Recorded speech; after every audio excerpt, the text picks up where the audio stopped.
Okay, I have everyone here as far as I can see. So, good evening and welcome to the February 18th, 2021 meeting of the Grafton Mass Disability Commission. I'm Roger Trahan, Chair of the Commission, and I call this meeting to order. As a preliminary matter, please permit me to confirm that all members and persons anticipated on the agenda are present and can hear me. Members, when I call your name, please respond in the affirmative. Daryl Reining. Yes. Christy Proctor. Yes. Matthew Often. I am here. Catherine Dorr. Present. And Jen Pearson. Oh, I'm here. Okay. And as per my email, Missy Can you just Lackey. state the time? Oh, okay. I'm 6:33. sorry. 6:33. Thanks. Yes. And Missy Lackey, as you are aware, has resigned as of 2/16, and I will address that under announcements. And Christy Proctor, thank you, Christy, has agreed to take the minutes for tonight. Anticipated speakers on the agenda, please respond in the affirmative. Actually, there are no anticipated speakers. Introduction to remote meetings. This open meeting of the Grafton Disability Commission is being conducted remotely, consistent with Governor Baker's executive order of March 12, 2020, due to the current state of emergency in the Commonwealth due to the outbreak of the COVID-19 virus. In order to mitigate the transmission of the COVID-19 virus, we have been advised and directed by the Commonwealth to suspend public gatherings, and as such, the governor's order suspends the requirement of the open meeting law to have all meetings in a publicly accessible physical location. Further, all members of the public bodies are allowed and encouraged to participate remotely. The order, which you can find posted on the town's website, www.grafton-ma.gov, allows public bodies to meet entirely remotely so long as reasonable public access is afforded so that the public can follow along with the deliberations of the meeting. Ensuring public access does not ensure public participation unless such participation is required by law. This meeting will feature public comment. For this meeting, the Grafton Disability Commission is convening by video conference via Zoom, as reflected on our agenda, which is posted on our commission's webpage on the town website, identifying how the public may join. Please note that this meeting is being recorded and that anything that you broadcast may be captured by the recording.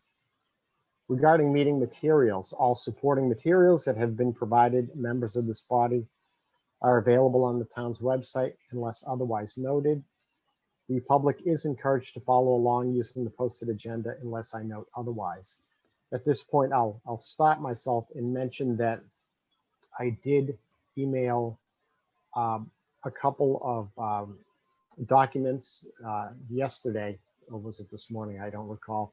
It was the Grafton Land Trust's letters to the Architectural Access Board, but that's going to be something that is on here that we'll discuss that didn't make the meeting packet. So that is the only piece really that's not on the town website.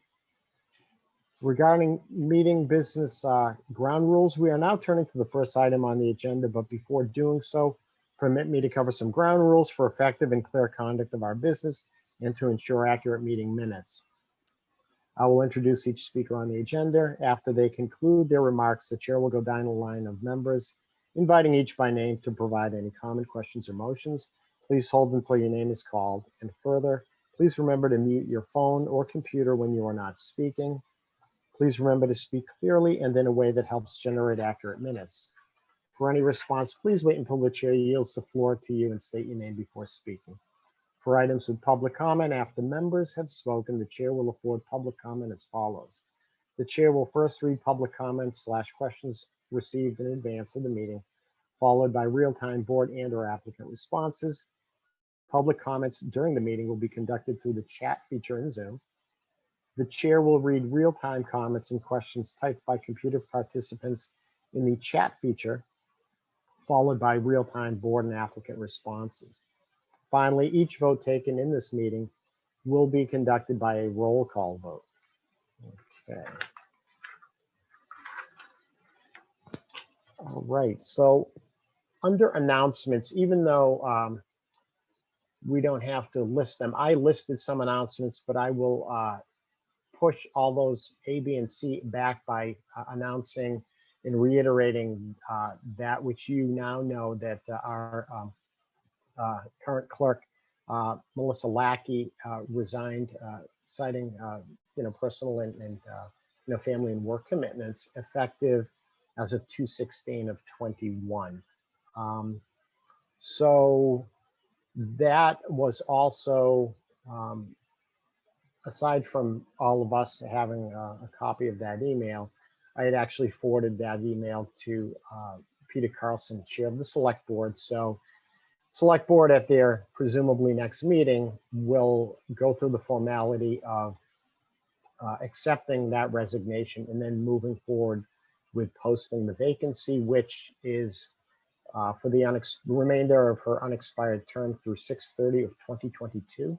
So it's a little over a year, year and a half. And so at this point, I think it would be, because the select board hasn't officially accepted her resignation, I think it may be premature to formally acknowledge her service in a letter from us. Anyone have any thoughts on that?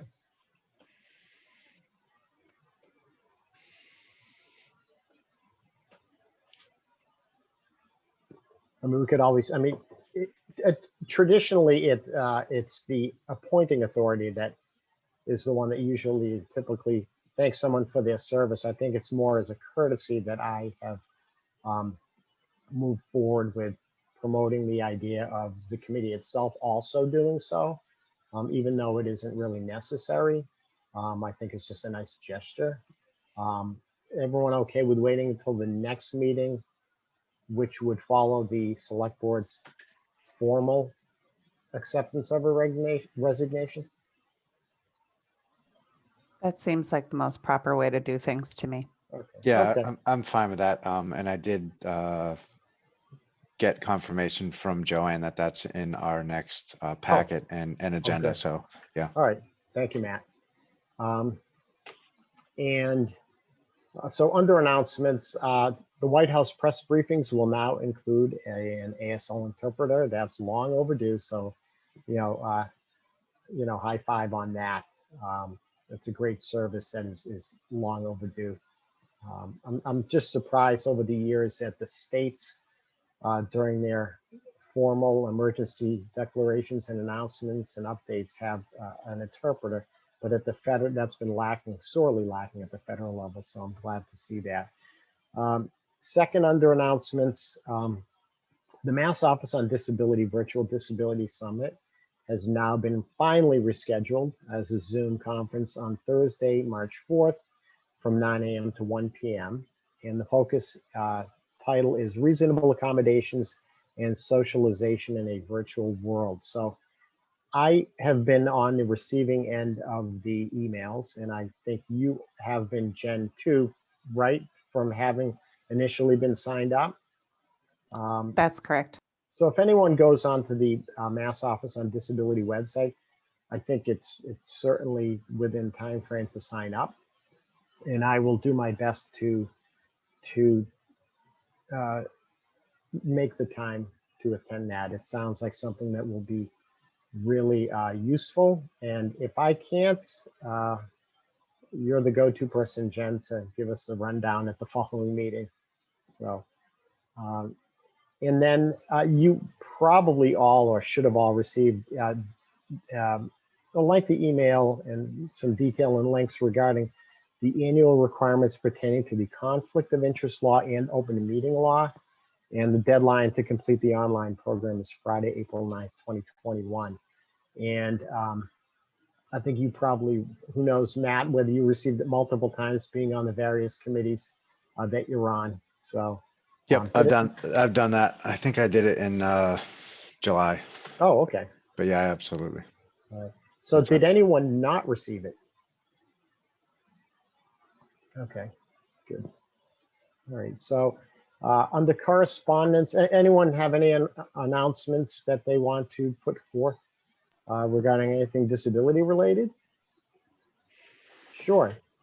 I just wanted to put out there for anyone who may not have heard, Governor Baker, I believe yesterday announced that they are now opening up the COVID vaccinations for the next group of people within phase 2.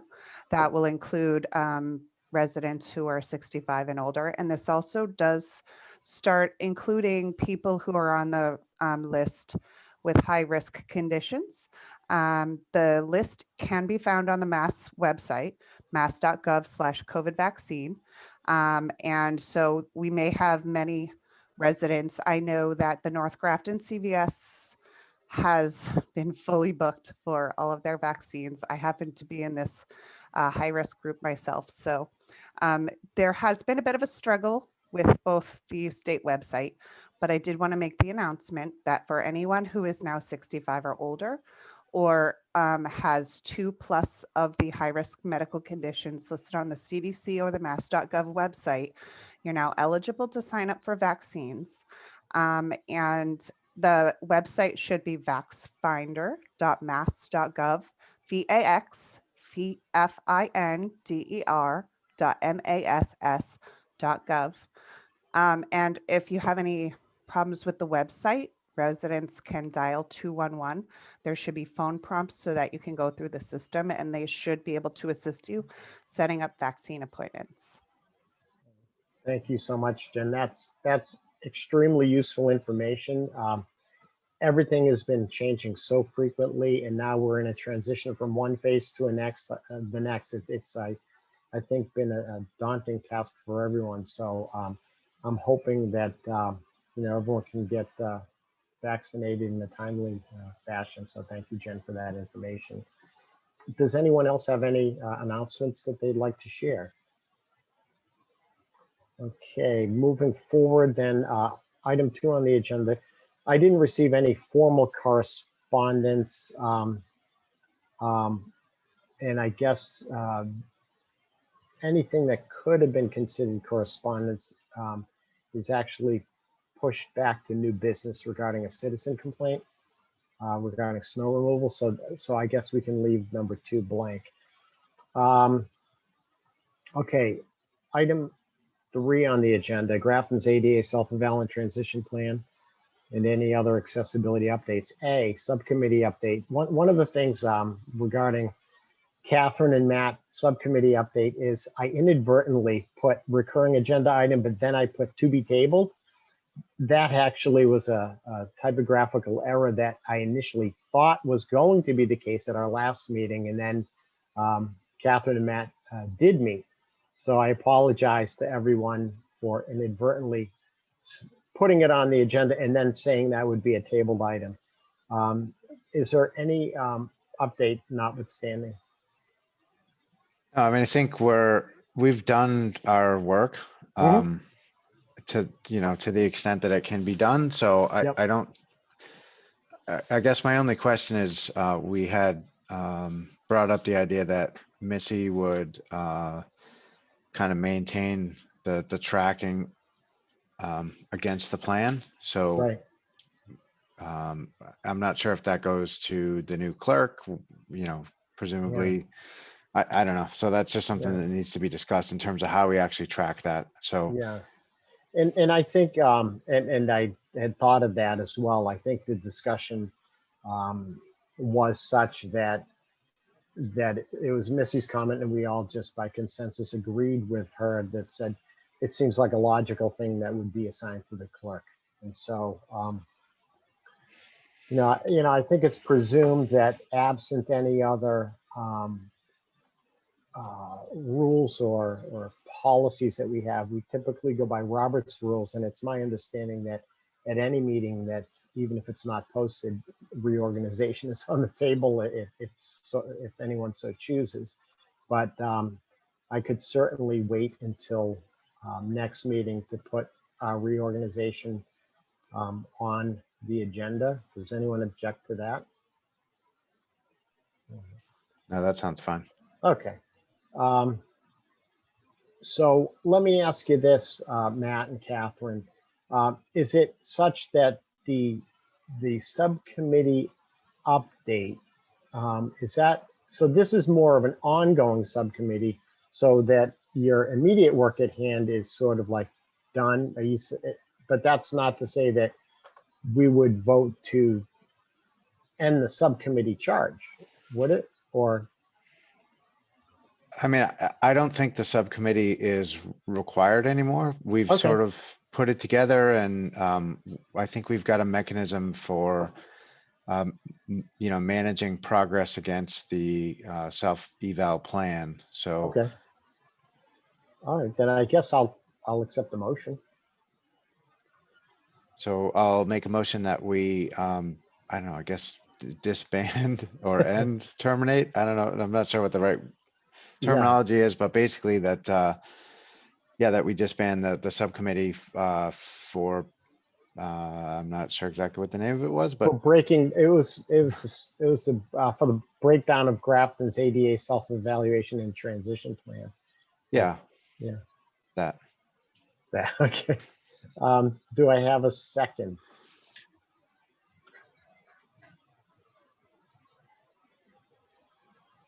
Do I I'll have a s- second. Okay, Jen, motion made and by Matt and seconded by Jen. Any discussion on the motion to disband the committee, the subcommittee? Hearing none, all those in favor by roll call: Darrell Reining, Aye. Christy Proctor,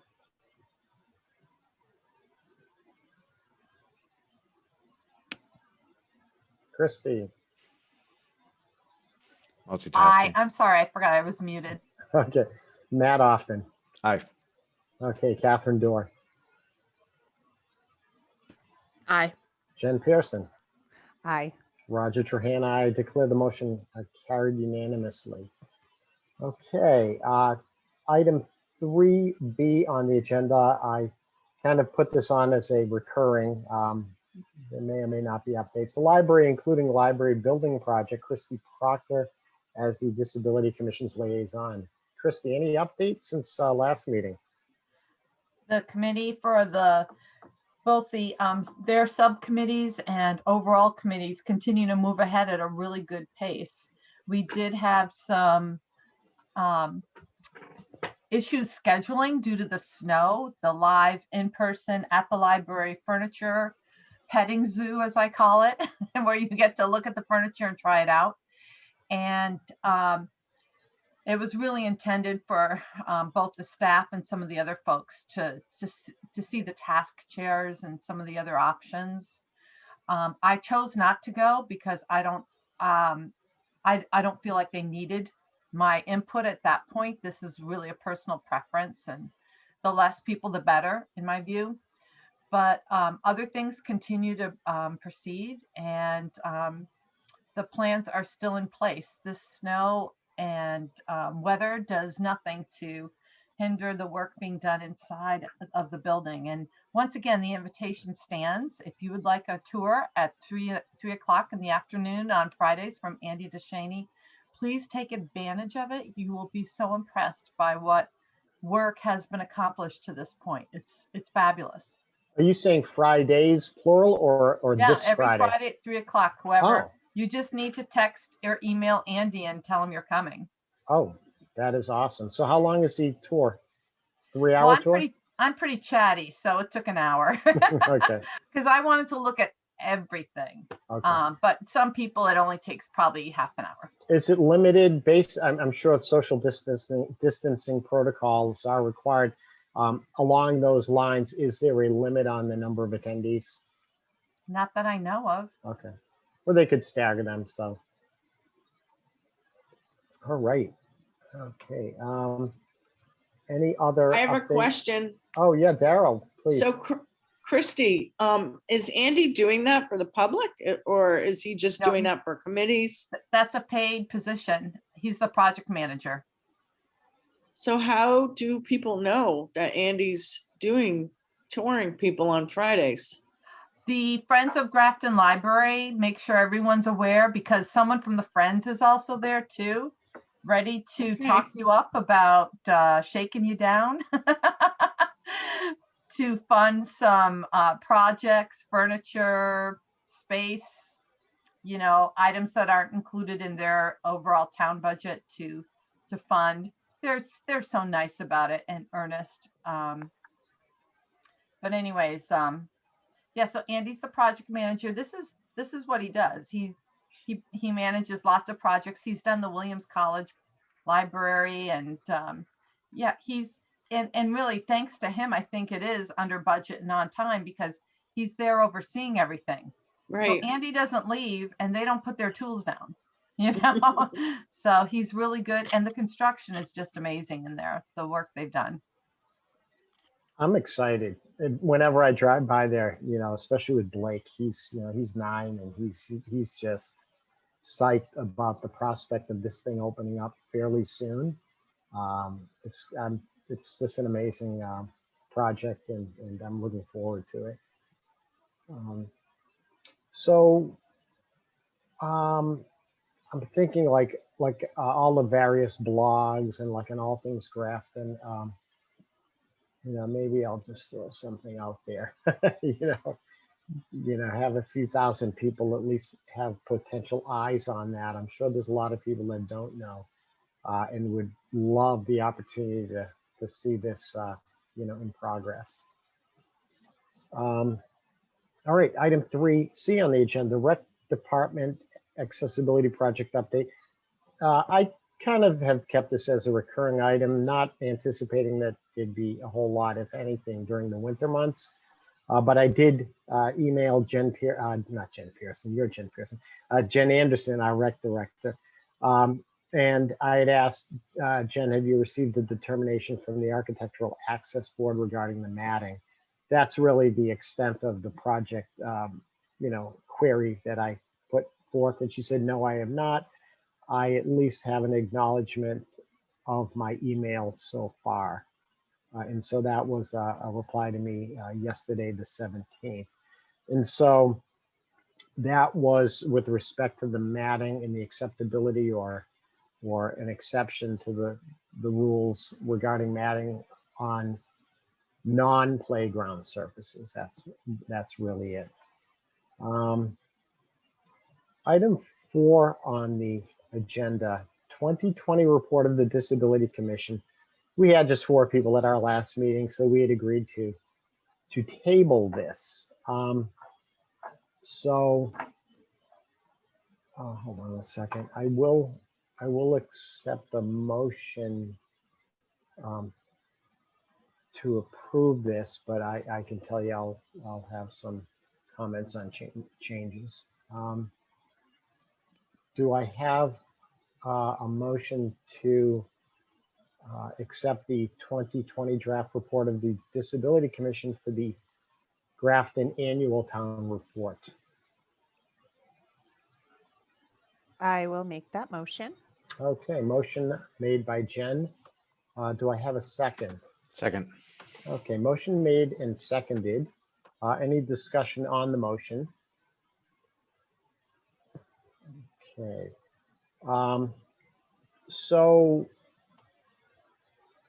having drafted this, I kind of piggybacked off of the prior year and you know, not capturing, it's never the intent to capture everything. So I think that this kind of sums up what we do. And I made sure to, even though it wasn't necessary, it'll jump out at you if you look at this past report. I put it in 16 font,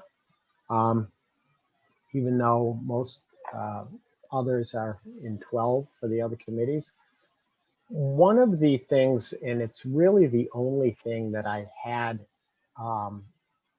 since our last meeting. So the unique situation we have at hand is that we are now in 2021. This reflects the report and our activities in calendar year 2020. I had put at the bottom of the report, respectfully submitted. So that speaks to the current, okay? Respectfully submitted, and so all of these committees, I'm thinking, are likely accepting the reports in 21, and Missy has since resigned, okay? And in her mind, we had been back and forth on text, and she's like, however you want to do it, I'm fine by it. And what I mean by that is that if you look at the second to last paragraph of the report, it says, we also extend our thanks to Bob Perla for his service on the commission during 2020, and to Donna Stock, who served as the select board's representative during the first half of the year. Now, we can do one of two things, okay? But I don't think both. We can perhaps, if we leave Missy's name out because she's technically not here to provide input on this very report, has submitted her resignation, even though it has not been formally approved by select board. If we do leave her name out as clerk, then it would seem appropriate to then include her name in the above paragraph to include our thanks to her as well,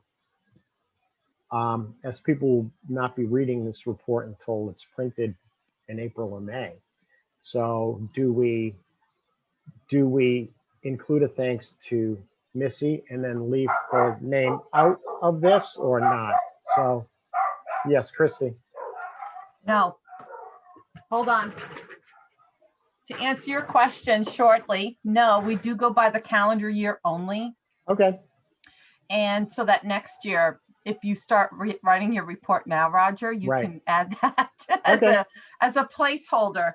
But you really do want to be concise with the terms of the year to year, Right. so that right, there's no confusion. right. And then, And she didn't. Yeah. Yeah. Catherine, did you have a question? Oh, all right. and then one more question. I had a issue with 2 words. Oh. Are we going to go back and can I just make some suggestions, or are we like accepted? We haven't done the final vote yet. No, So- we haven't. In other words, this is on the floor. Okay. You know, the That's what I motion's on thought. the motion's on the floor for discussion and amendment. Okay. Well, when you're ready, I just have 2 issues. I'm ready. Yeah, let's yeah, what Roger, we still have so much to work on. Let's go to page 2, please. Yes. And number 2, and I will tell you, I will never let you write that sentence again in public. This is stopping right here. People with disabilities do not have problems. Okay. But you know, We are not the problem. The Yeah. problem is the environment. Okay. So we might want to look and effectively promote accessible programs Right. designed to include people of all abilities. Right. And so let me ask you this. In other words, I can't right now, unfortunately, and this is, similar to the mass general laws, there are all sorts of terms that we would find offensive that keep on getting cleaned up regarding people of color, people with a disability, and so forth and so on. And so if you look at that whole section that This you're is the referring old to, words. yeah, and so it's in quotes. And so what I didn't want to do is being mindful of maybe folks who may have an issue regarding vision. I didn't want to put that section in italics, okay? However, if it were in italics, you would realize that that's a continuation of a large quote that is the official charge that was adopted and updated in August of 2019 by the select board. And so, so to the extent that I'm referring to our official charge,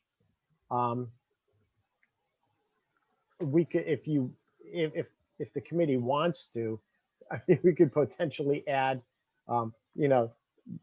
the committee seeks to maybe a paragraph somewhere, or a 1-sentence paragraph, that the Disability Commission seeks to be mindful of language that describes our charge or something. In other words, we can't carte blanche pretend the wording is different than it is. Daryl?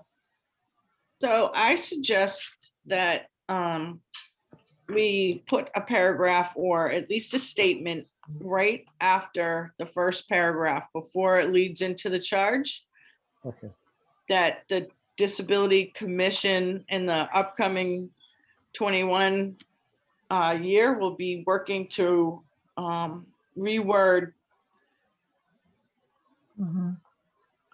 I don't know if reword. Update the verbiage. Update the language in this charge. And that's all we have to say. okay. And as a side note, does this have to go through the select board? Are they the ones who have to initiate it? We would have to present something to the select board Okay, thank and you, Joe. they would need to accept it or not. So actually it could be a subcommittee or it could be somebody, one or two people taking a stab at rewriting and updating the language. And then we would either give it to Matt or one of us would show up or one or a bunch of us would show up at his meeting asking for the wording to be accepted. So I was, it's funny that this is the topic of discussion, but I was wondering if we need to be putting our charge into the annual report at all. I know. And you know what? I had That's a thought of good that. question. Probably It- not. I mean, Right. it feels like if people want to refer to our actual charter, they can go to the town website or Okay. whatever. Really, this should be a report on what we've Right. done during the calendar year. Yeah, Sure. and that's it. Right. And you So- know what, Matt, I am okay with, I'm completely okay with deleting the charge. I think it was more of a, just memorializing kind of what we do. So, so maybe perhaps, all right. So is everyone in agreement to, I know I am, is everyone in agreement to remove the charge of the committee? Mhm. Yes. I think that makes sense. It's a document that already exists somewhere else. Okay. And people can see sort of what we're all about by you've done a good job, I think, describing our activities so that they can see what we're all about by just observing what Okay. we've done over the last year. All right, so I'm looking at, so basically I would include the first sentence. The Grafton Disability Commission met numerous times during 2020 and undertook many initiatives. So from the word prior to, and then all the way through the end of the quote, I would delete. Can we just write met monthly during 2020? We didn't meet, well, what happened is we didn't meet in March, April, or June. Oh, And then we had this sort of quasi meeting in November. So I don't, that whole snafu where, the Zoom meeting ID was I kind of messed up on that. So, all right. All right, whatever. I'm just, So yeah, you would just keep that first sentence. Yep. You might want to, you could say the Grafton Disability Commission, consisting of 7 members, met numerous times during 2020, period. all right, hold on.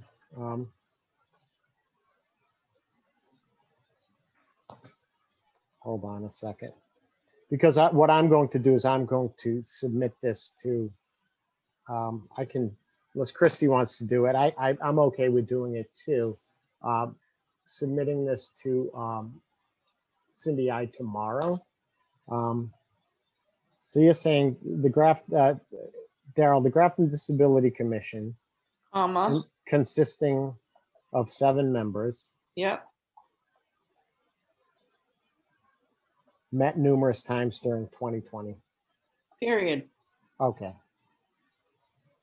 And then take out all the rest up until you start summarizing what we did.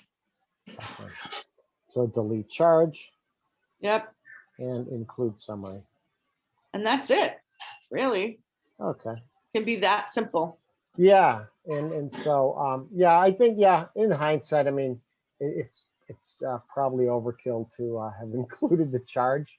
But I'm glad at least we spoke of this because we can then address at a meeting, hopefully sooner rather than later, the word problem, sort of as a pejorative.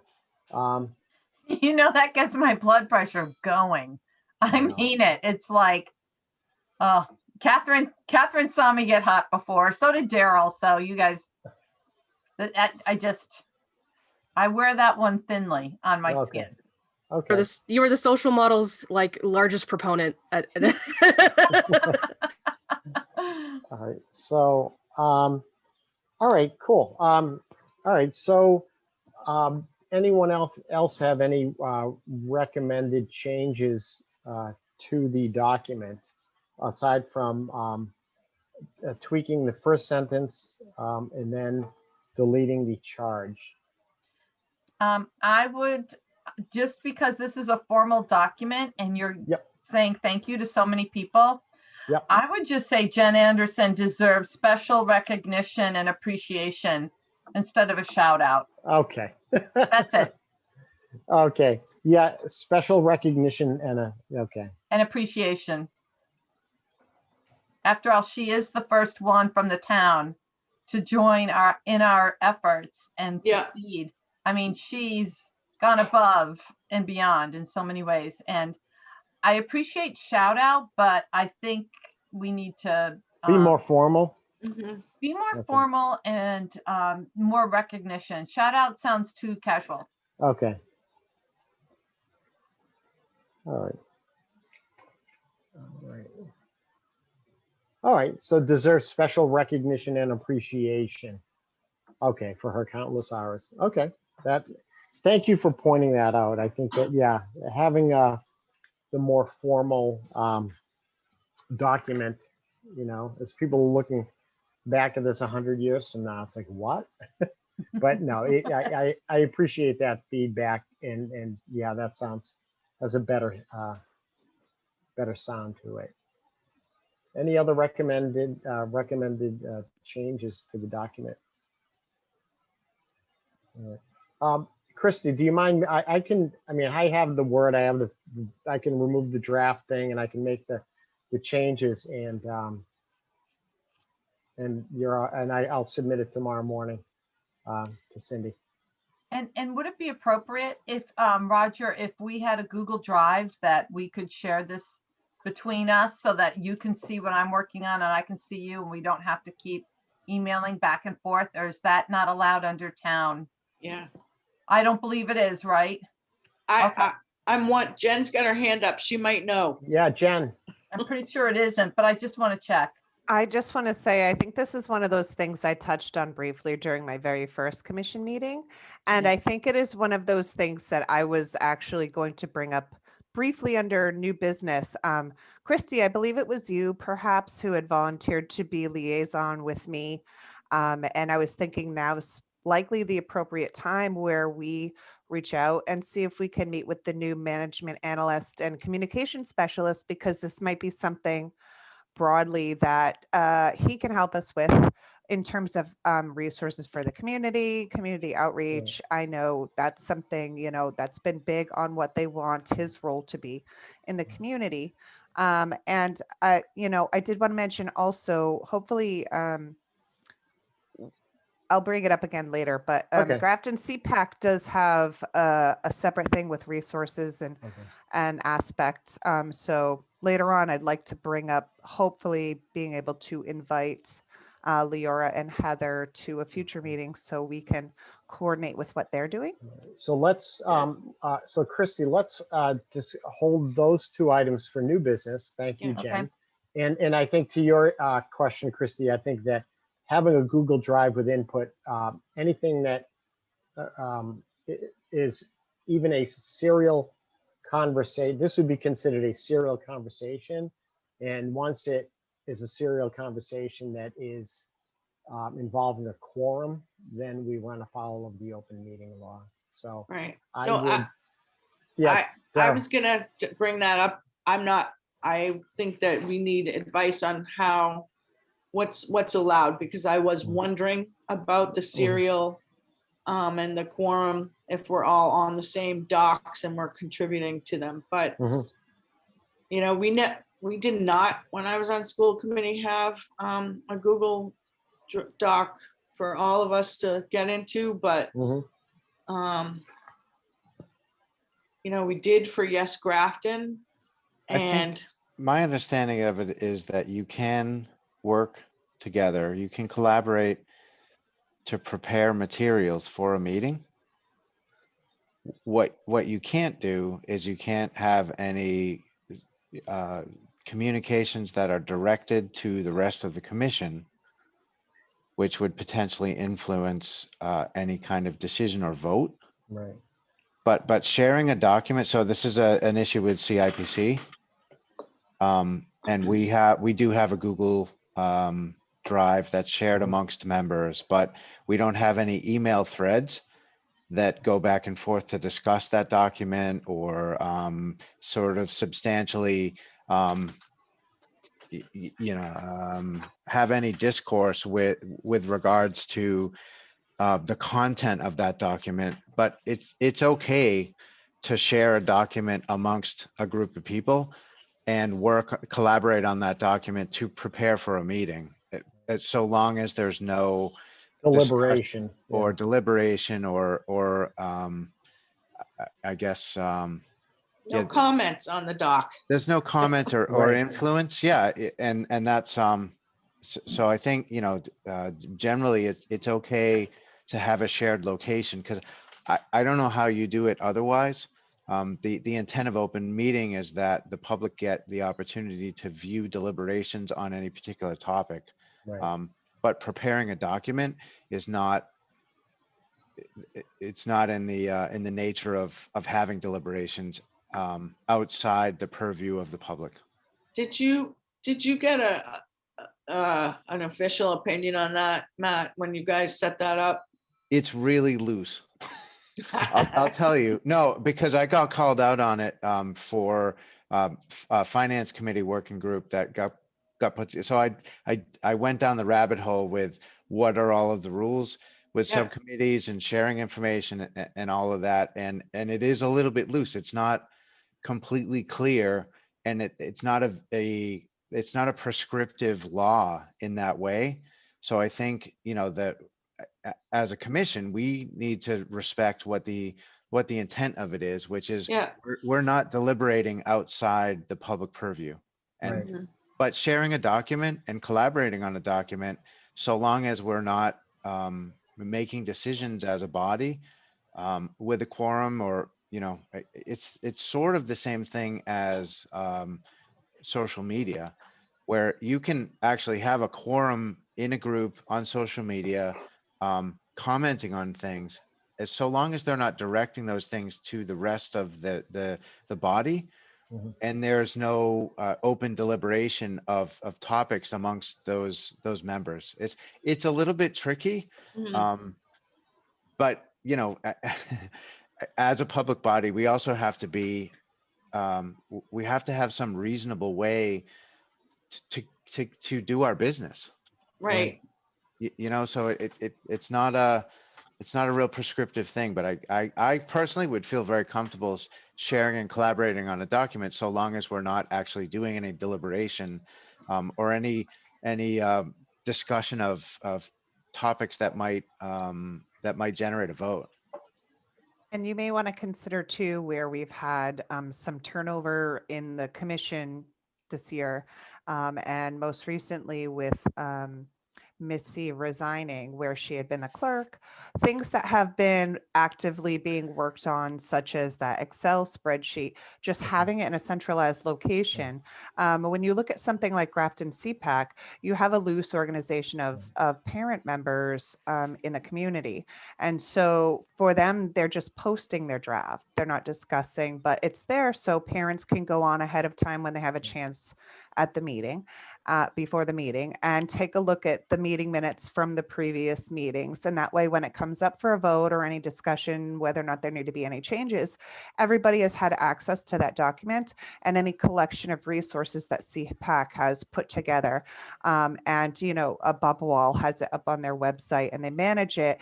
I think this would be one of those things, like I had mentioned, that Christy and I may want to discuss with the communication specialist, because if you have it where obviously these things would be, you know, considered records, if it's through the website or the Disability Commission email where it's technically under control of the town, so those records are always accessible and we know that there's no, you know, commenting and deliberations, and it's actually just there for us to access common documents, maybe a link with common laws like the ADA and IDEA and things like that. It's really there serving its purpose without actually being something that should violate any sort of open meeting law. Yeah, that So- makes so- perfect sense to me. All right, so right now, all right, so the motion in front of us with amendments is to accept the 2020 report of the Disability Commission for the annual town report. Thank you for bringing us back Circle to back. reality. But you know what, though, the thing is, Matt, the thing is that we all have all this input and sometimes we take these side trips, but it's cool because you know what? It can get pushed to new business, you know what I mean? And we can document it. However, wherever in the draft minutes of tonight's meeting we want to include it, we'll touch upon it further. So any other further, so let me ask you this, okay, I think it was it Christy or Daryl that asked about the whole Google Drive? Oh, so here's the thing, guys. I just thought Roger could send it to me through Google Drive and I'll attach it and mail it on. Well, I- actually, and the thing is, all she I asked was for, I thinking, think I she don't asked wanna for a move- Word document. I think she Well, wanted it you in have Word. it saved here. Well, no, yeah, in the meeting packet, it's a PDF. Right, So I was going to update it with the logo and throw it over to the town, but right.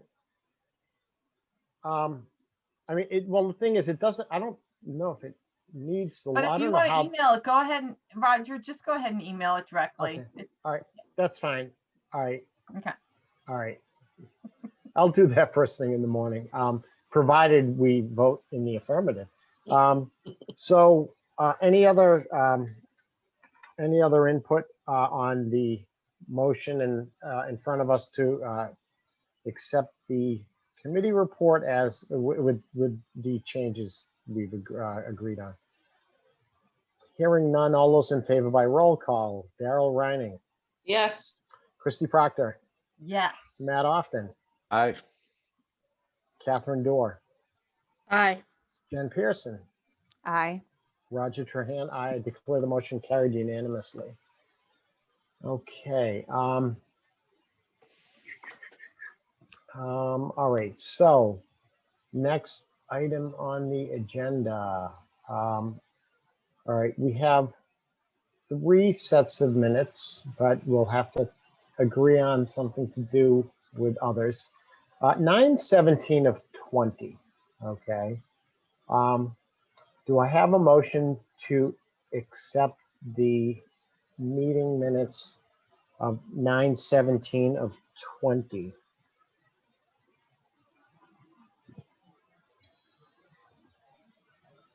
I make a motion, we accept the meeting minutes of 9/17/2020. All right, and do I have a second? I'll second. All right, was that Christie? I was looking Yep. away. Okay.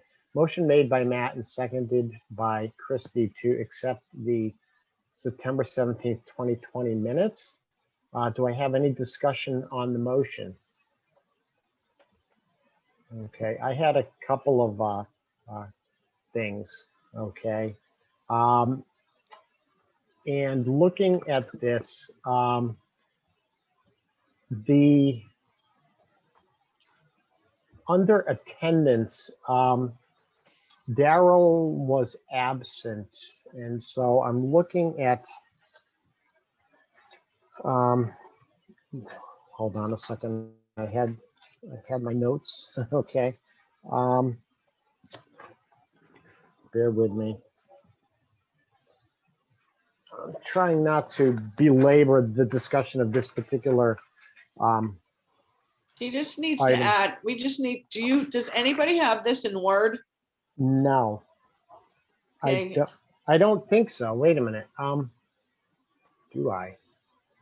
I'm gonna have to Because, double check. I think she sent it to me. So I think that,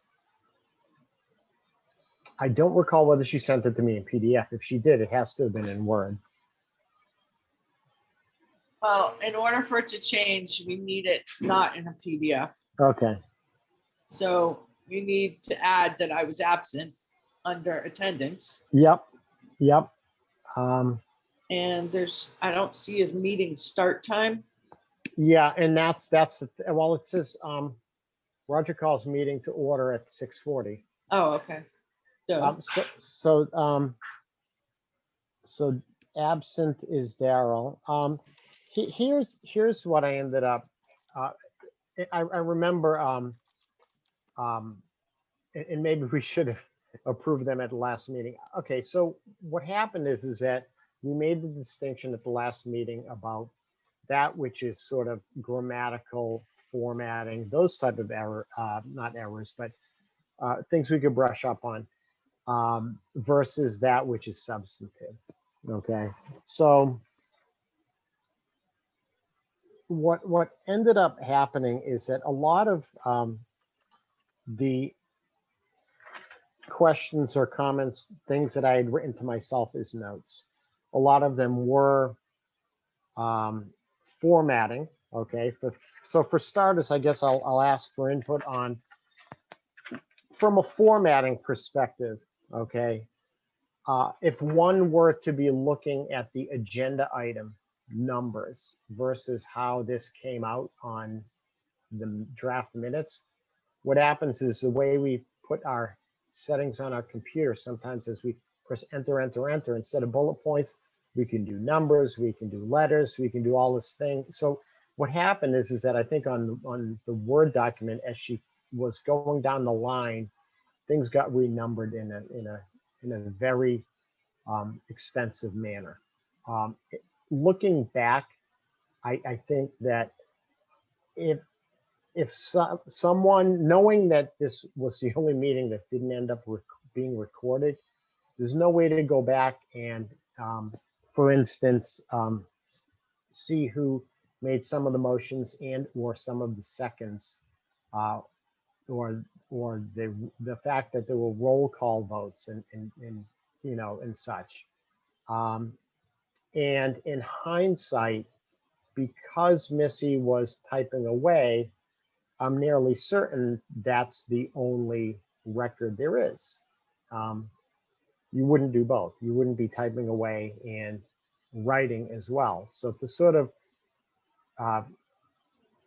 to have gone back, I was thinking that had she not resigned and was in front of us tonight, I was going to ask the question, which now in hindsight seems foolish, to say, do you remember who seconded that motion, or do you know who made that motion? And I think the answer would be, well, of course not, because I was typing away and that's the only record. I think that, she and others, and this isn't just Missy, but others oftentimes type away. And however, we each have our own personal style to sort of brush things up or abbreviate things or, things like that. We all have our different style. So I don't think we're in a position to go back and try to recreate who seconded a motion or who made a motion. There were votes where we took action. And one of them was a letter of recommendation on a grant. I mean, that's out there. Okay. It's out there that I wrote a letter that, based on our meeting of 9/17, Disability Commission endorses the project and planning grants of the school.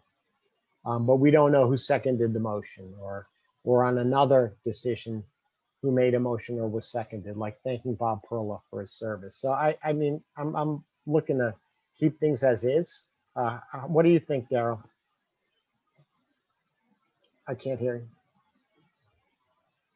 I was just going to ask you, what is your overall point? My point is that that, We can't change it, no, so. we there's- can't change it, and I don't want to kill myself over trying to reformat and redoing every number. In other words, even No. if we don't change a word, I will acknowledge that the way that when you press enter, enter, enter, and everything gets renumbered, the minutes, the draft minutes as numbered do not line up.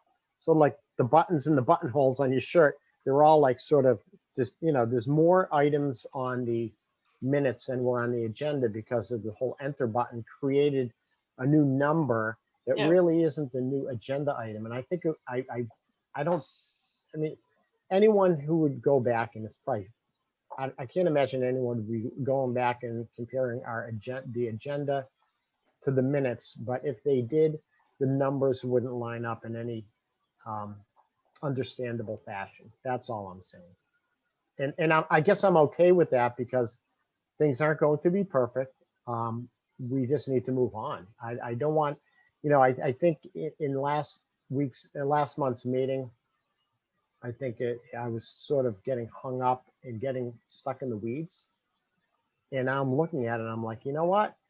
As long as they reasonably reflect the discussion, even though the grammatical layout and the numbering may not be perfect.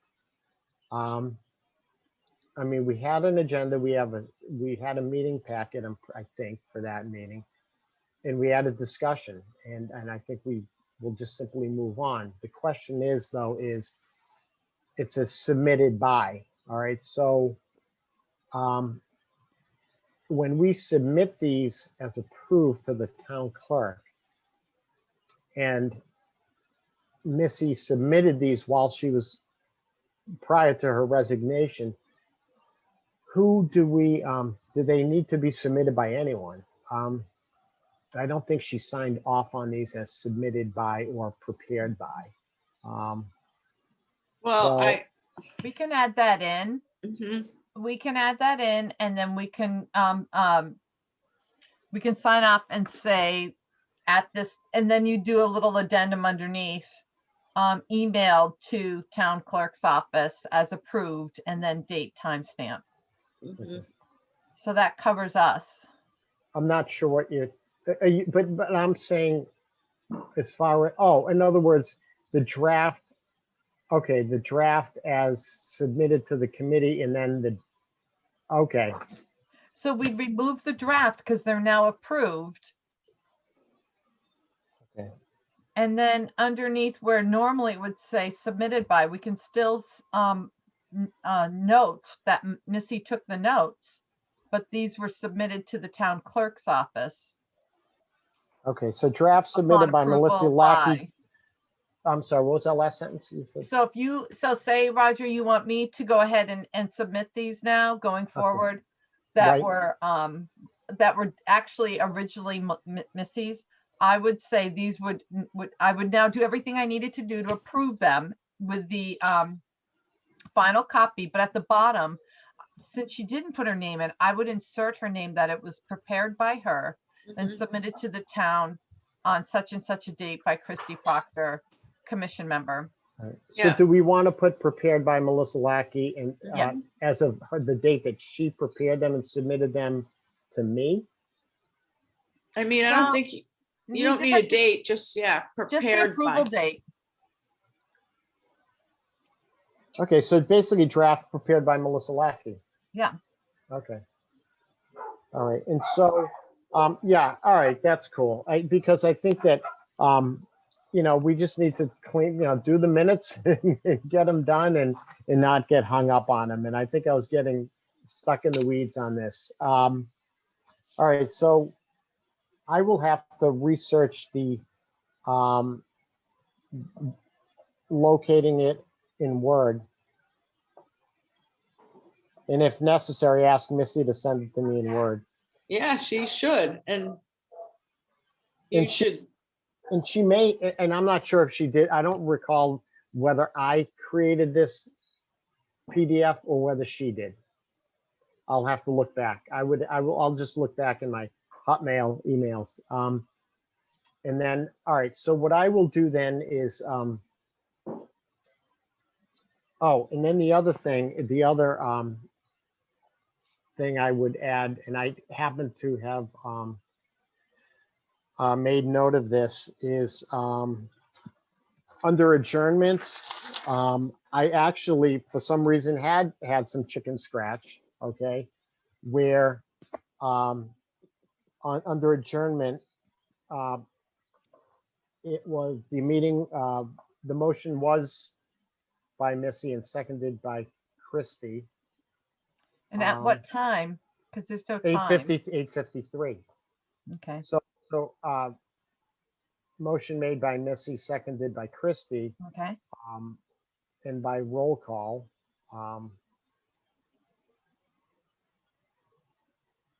It was a unanimous, of those present, it was carried unanimously, and the meeting was adjourned at 8:53.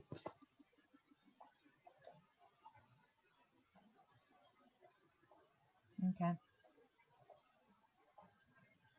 So, all right. So do you want me? I know you're not officially the clerk. You're the clerk tonight. I mean, I'm okay with locating the Word document and making the changes, and then submitting this particular one to the clerk's office, unless you want to. It's Now, Roger, why don't you throw it my way? okay. Because I would like to tackle a few things in it. I might know a few tricks Okay. to make this, to reformat this. Okay. Okay. All right. All right. So, in that next meeting, October 15th, that was technically accurate. And we had pushed it off a week, so there's no change there under the bottom part. Okay, so with the amendments, any further discussion on the motion to approve the 9/17/2020 minutes as amended? Hearing none, all those in favor by roll call. Darrell Reining, Aye. Christy Proctor, Aye. Matt Often, Aye. Melissa, not Melissa, Catherine Dorr. Roger, I'm sorry, I have to abstain. I wasn't there. Oh, that's right. Oops. Okay, I'm sorry. Yeah, Darrell abstains. All right, Catherine Dorr, Aye. Jen Pearson, I abstain. okay. All right, were you not present? Oh, you, okay. All right, all right, so Roger Trahan, I, by a vote of 1, 2, 3, 4, 4 in the affirmative and 2 abstentions, I declare the motion carried. Oh, okay. Okay, okay, moving on. So how does everyone like the separator page in the meeting packet? It's very helpful. All right, you know what? I'll be selfish. I was as much for my own sanity, but I'm glad it can be of use. So 10:22 of 20 minutes draft. Do I have a motion to approve the October 22nd, 2020 meeting minutes as drafted? I'll make a motion that we approve it as drafted. All right. Second. And all right, motion made by Christie, seconded by Matt, to approve the 10/22/2020 minutes. Any discussion on the motion? I Yeah. just have a few things to bring up on this one. Sure, Jen. Yeah. I just wanted to note that I did see that Catherine's last name is missing an E. Oops. And you know what? I had that written down. You are so astute. I thought I was the only. Excellent. I was Well- also going to bring it up, with it being my name and all. I just got really excited because this was the first meeting that I was a member of the commission, so I had to It really go was. through these. So I just need to say this. The reason why I asked you to state the time was when I was watching this tape, there's no way to tell what time the meeting started or what time the meeting ended. So I calculated the time the meeting ended based on taking a stab at, we started at 6:32 and I was 5 minutes late Yeah. because I could see when I came into the meeting, it was Yeah. about 5 minutes after the meeting started. Math But- is great, huh? I know. So, Whatever works. And then I did just want to note too, there's an inconsistency in section Yeah. 4, in which we go from ADA self-evaluation to just shorthand calling it self-eval. And I just wanted to bring that up because just, I don't know, self-eval, I know that's how we kind of just in general chit chat discuss it. And it's probably the shorthand way of a clerk noting this, but in terms of readable documents, I don't know if that's going to cause any issues when people are looking back over the minutes. So maybe a consistency in how the self-evaluation is referred to in section 4.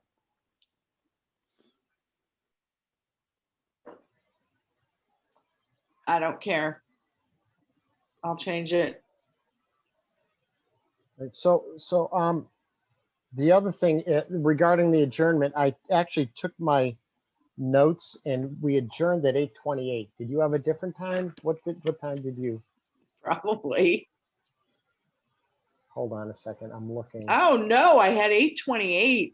You- My calculations were good that You night. did? Yes. Oh my word! You might have Wow. actually said them out loud, Roger, because sometimes you're better at He the did end not. than you are He at the beginning.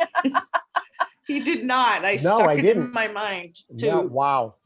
Okay. So yeah, exactly. And so, and then the other thing is that yeah, on page 3 on the top there was something on number 16. Christy, she has an E at the end of her name, but I.e., yeah. yeah. And that was page 3 at the top.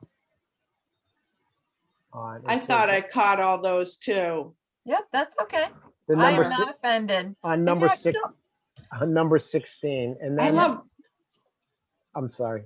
go ahead. And then, all right, so that was, yeah, next to the number 16, first word. And then on 3A, Municipal ADA Improvement Grant Program, the dollar amount, it doesn't matter. I guess we put, it's a comma, 204,652. There's a period after the 4 instead of a comma, that's all. And so the other thing is that because I had emailed you the Word document, and by the way, that was the meeting where for some reason we didn't have anyone clerking. And so Right. as of last month, originally it was missing, and then Daryl volunteered and we voted. Thank you, Daryl, for going back at the meeting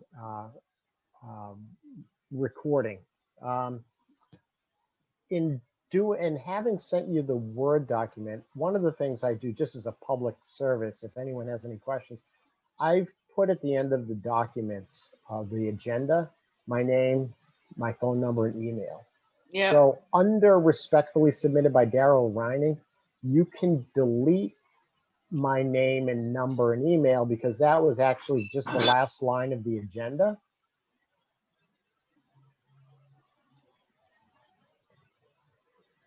And then, of course, you know, I know you're going to end up taking the word draft out of these, but one of the things I would do is, I don't know, it may not be necessary.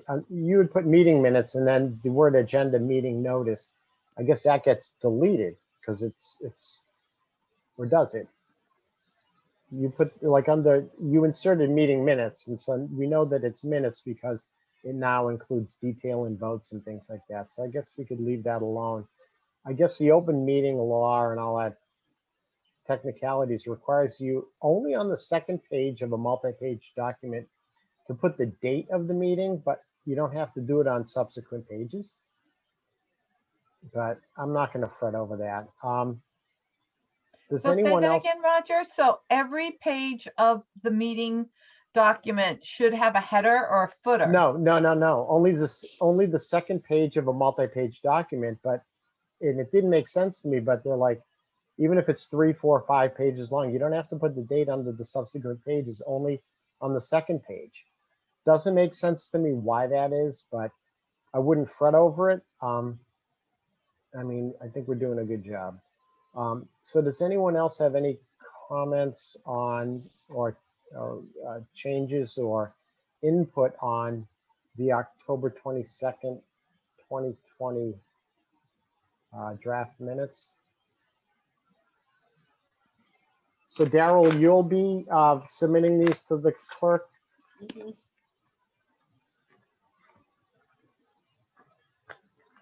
Okay. All right, so any other input? All right, hearing none. All those in favor by roll call. Daryl Reining, Aye. Christy Proctor, Aye. Matt Often, Aye. Catherine Dorr, Aye. Jen Pearson, Aye. Roger Trahan, aye. I declare the motion carried unanimously with the changes. And all right, so Daryl will submit. All right. All right. Okay, so moving on, and I'll keep this in order. All right, so the next three. Okay, so here's what we had. Under 1119, I put her name 1119, 12:3, and 12:17. We have three things. 1119 was sort of the meeting that wasn't. And I had taken various notes of what transpired. Okay. Even though at the time Missy was going to put those together. All right, just to memorialize that there's a Raj. quorum there, you know. Yeah. Can we just take a, You Do want to go these- to 121? no, I'm just wondering if these just need to be reassigned. All right, Yeah. because they're not going to come in. So All right. let's. Yep. maybe we And can- so I'll mention. Okay, so I'm willing to take 1119 because I made note of what transpired. I have my own notes on what transpired as it was happening, even though I was of the impression that Missy was going to present that. So is everyone okay with? I mean, we can vote on it, or do you feel more comfortable voting on it or on assignment or just by consensus? I think consensus is fine. Okay, all right, so then I will do 1119 as I joke and say the meeting that wasn't. I will confirm that 12. Wait a minute. I'll do the 1119. There's no meeting minutes on that. No, but you know what? Here's the thing, right? 12:3 and 12:17. Okay. I just yesterday or the day before went on GCTV, and 12:3 and 12:17 were recorded, and the recording is on GCTV. I'm willing to take one or both of those. I don't want to, you know, I'm willing to take one or two for the team. I feel comfortable, you know, doing 1119. I'm not, you know, Roger, I'll volunteer to do 1217 because I was not there on the 3rd. oh, okay. So I'll just watch another meeting and Okay. no problem. All right. Okay. Okay, so so you weren't there on the 3rd. All right. All right, so I'll do that brief the 19th, and then Daryl, you'll do the 17th. Chris, you up to the 3rd or not? Or is anyone else? Don't all answer at once. I'd like to see someone else take a stab at it, just because I'm going to try to clean up the other ones and do Okay. tonight's Okay. and submit last month's. You know what? Here's the thing. I'll do it. You know what? Because once I I'll be on a roll, you know. I'll be on a roll, and I will. Thank you, Roger. You're welcome. I'll highlight that in blue. I use my blue highlighter on my to-do list. So that's highlighted in blue. So, all right, so 11:19 I will do. I will also do 12:3 and Daryl will do 12:17.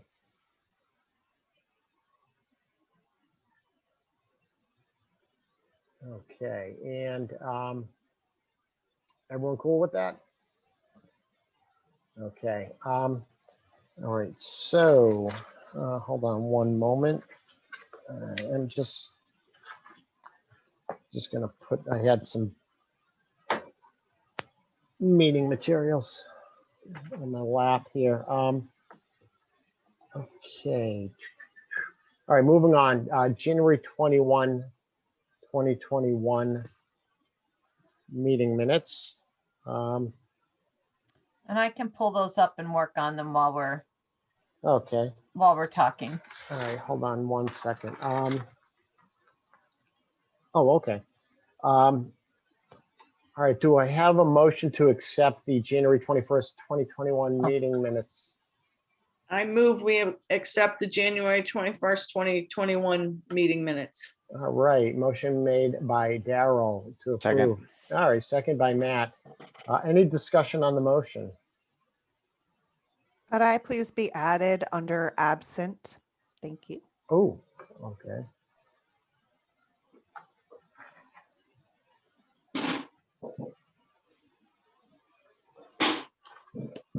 Jen, do you want to be, I know we call you Jen, but do you want to be Jennifer formally on the meeting minutes? I'm fine either way, but legally my name is Jennifer. So if you're comfortable putting that, I'm totally cool with it. Okay. Okay. All right, hold on one second. I'm just scrolling down to those meeting minutes.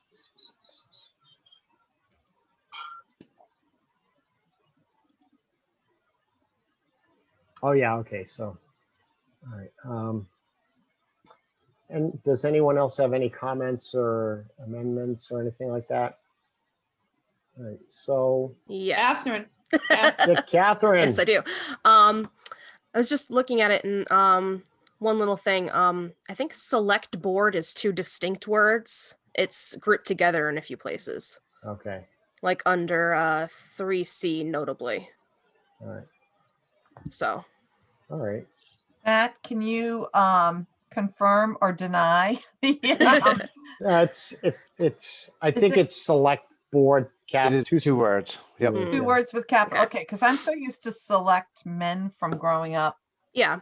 in a misogynist society. I'm glad we've moved on from that. I just had to poke a little bit. All right, but I we have, still, all right, what was that, Daryl? I have a correction for you. On page 5, you have the date. It's in the very first sentence, it says 10/20, but it was really 10/22. So just Thank change you. What page? page Oh, yeah. 5. Okay. All right. And then on 3C, it's William Joyce. You said Joyce, and I don't know if I had mentioned Mr. Joyce. This is waiting. It's the bottom line. Rec department update, waiting on response from Joyce, Architectural Access Board. It's William Joyce. And I don't think I caught that. So I'm, yeah, good. Because I was writing pretty fast with some of these names. So Okay. thank you. Okay. All right. I'm just looking to see if there's any other things that I had written on that. No. All right. I wanted to compliment you too, Christy. I like the way that you report the votes. So I will definitely be adopting that in my next version. It's very clear. Thank you. Okay. That was yeah. On top of what, underscoring what Daryl said, it was very readable. And if the public were reading this, they'd be like, oh, okay. And yeah, I just It was a nice set of minutes. So I really want to get a clear graphic image or a PNG from the town. I guess I'll email Cindy and Joanne and ask if either of them have something to that end. Because cutting and pasting and taking snips of this town logo, it's so fuzzy now. It's just, I actually have it. I think on my Word documents, that on the Word versions of the agenda items, I mean, the agendas themselves, yeah, they're pretty clear. So I can, or you could get it from them. I mean, either or. The ones that I have are, well, as I'm looking at this, yeah, and then we're gonna be scratching that logo anyway.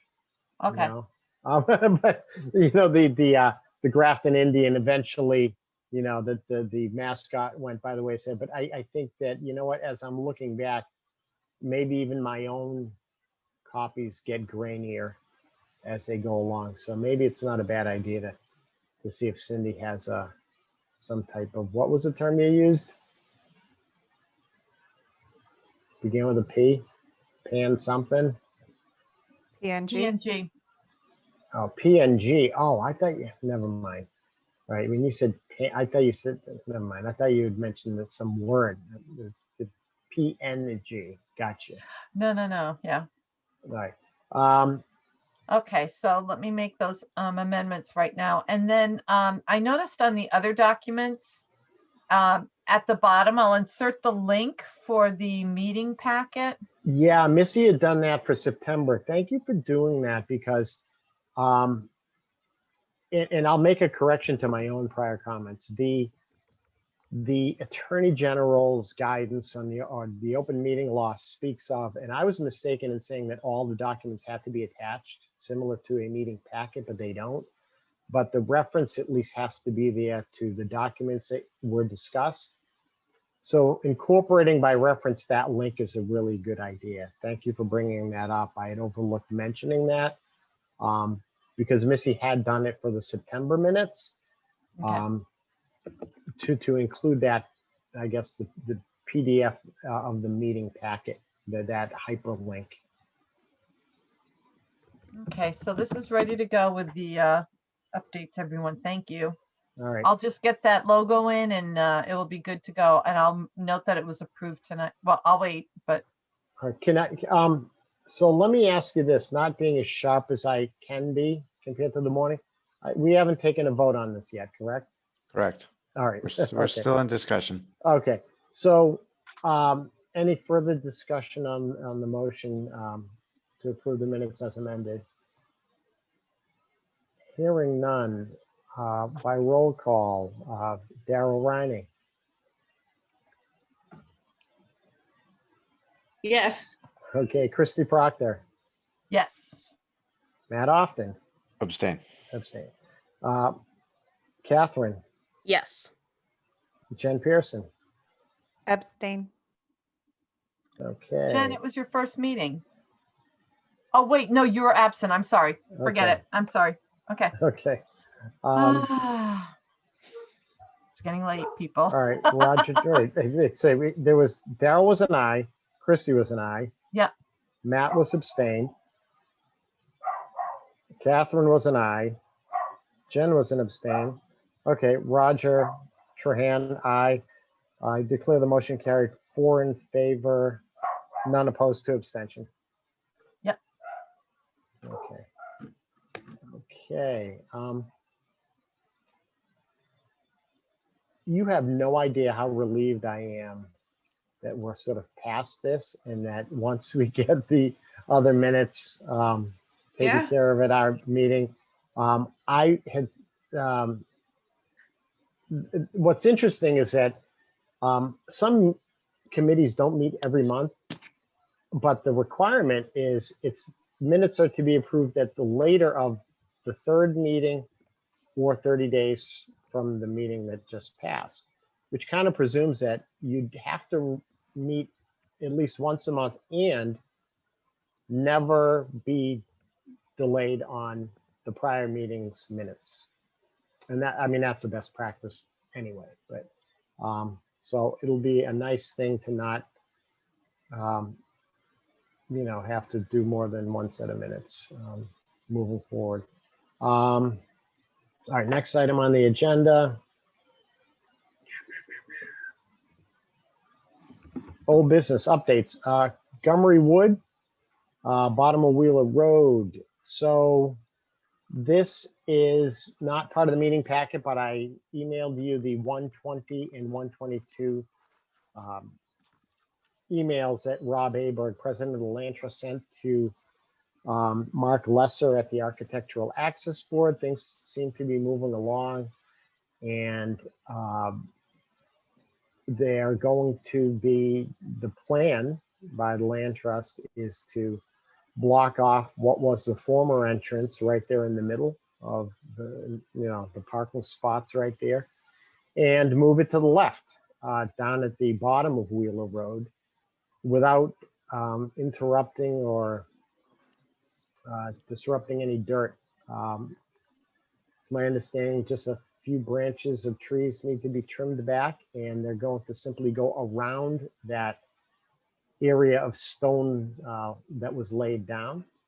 And they've asked to address this in the springtime without, you know, nailing down a certain date, you know, just whenever the weather is good enough to really proceed. And in my speaking with Mr. Lesser at the AAB, that's often what happens to outdoor things in the Northeast. You are often waiting until the spring, until the mud season has ended.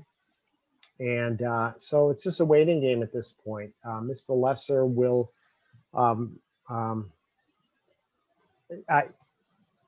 there hasn't been, as I understand, any formal response to those emails by the AAB, but it seemed lengthy enough and with a plan that they would, you know, just wait for the Land Trust to show them what this looks like out, you know, what the new entrance looks like compared to the old. See that the old entrance is blocked off. I don't know if they're putting a boulder there or not. I don't recall whether the letters say that, but that's my understanding from discussions in town.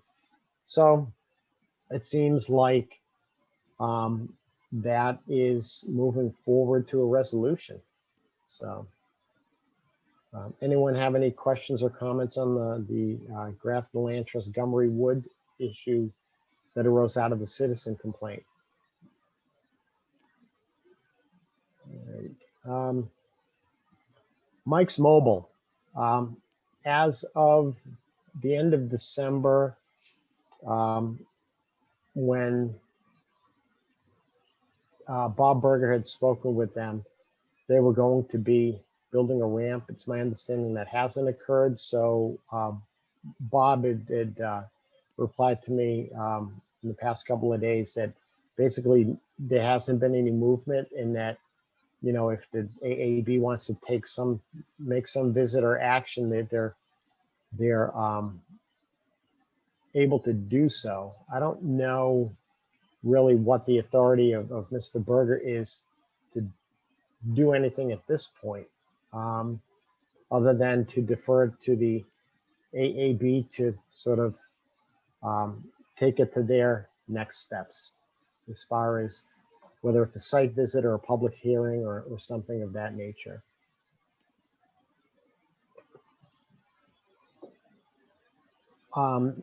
Old business, A number 3 DPW. And this is something that may have been resolved. It seems to have been resolved.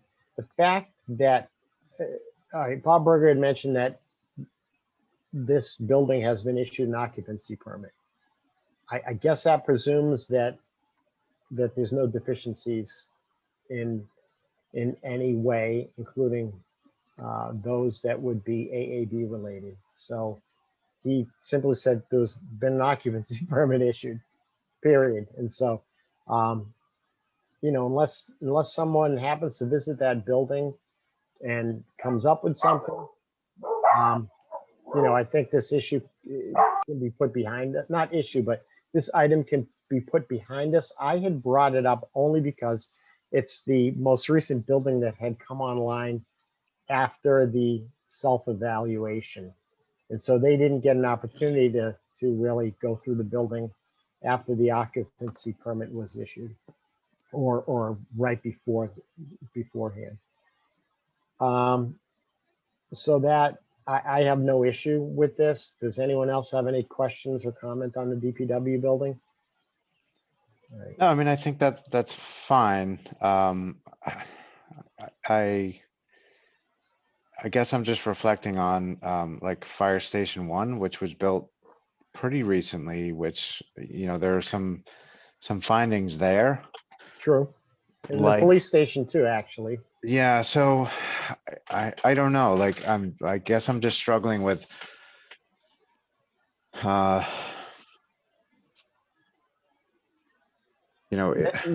let me ask you this. Is this something that should be sort of built into contracts? In terms of, making sure that there is some type of universal design built in. I'm suspecting that it's probably more compliant than older buildings, Right. but without actually having somebody visit and all that, I don't know. I guess I'm struggling a little bit how to think about this. There's a bit of, Bob and I are going to be meeting consistently around the buildings that were, noted in the self-eval plan.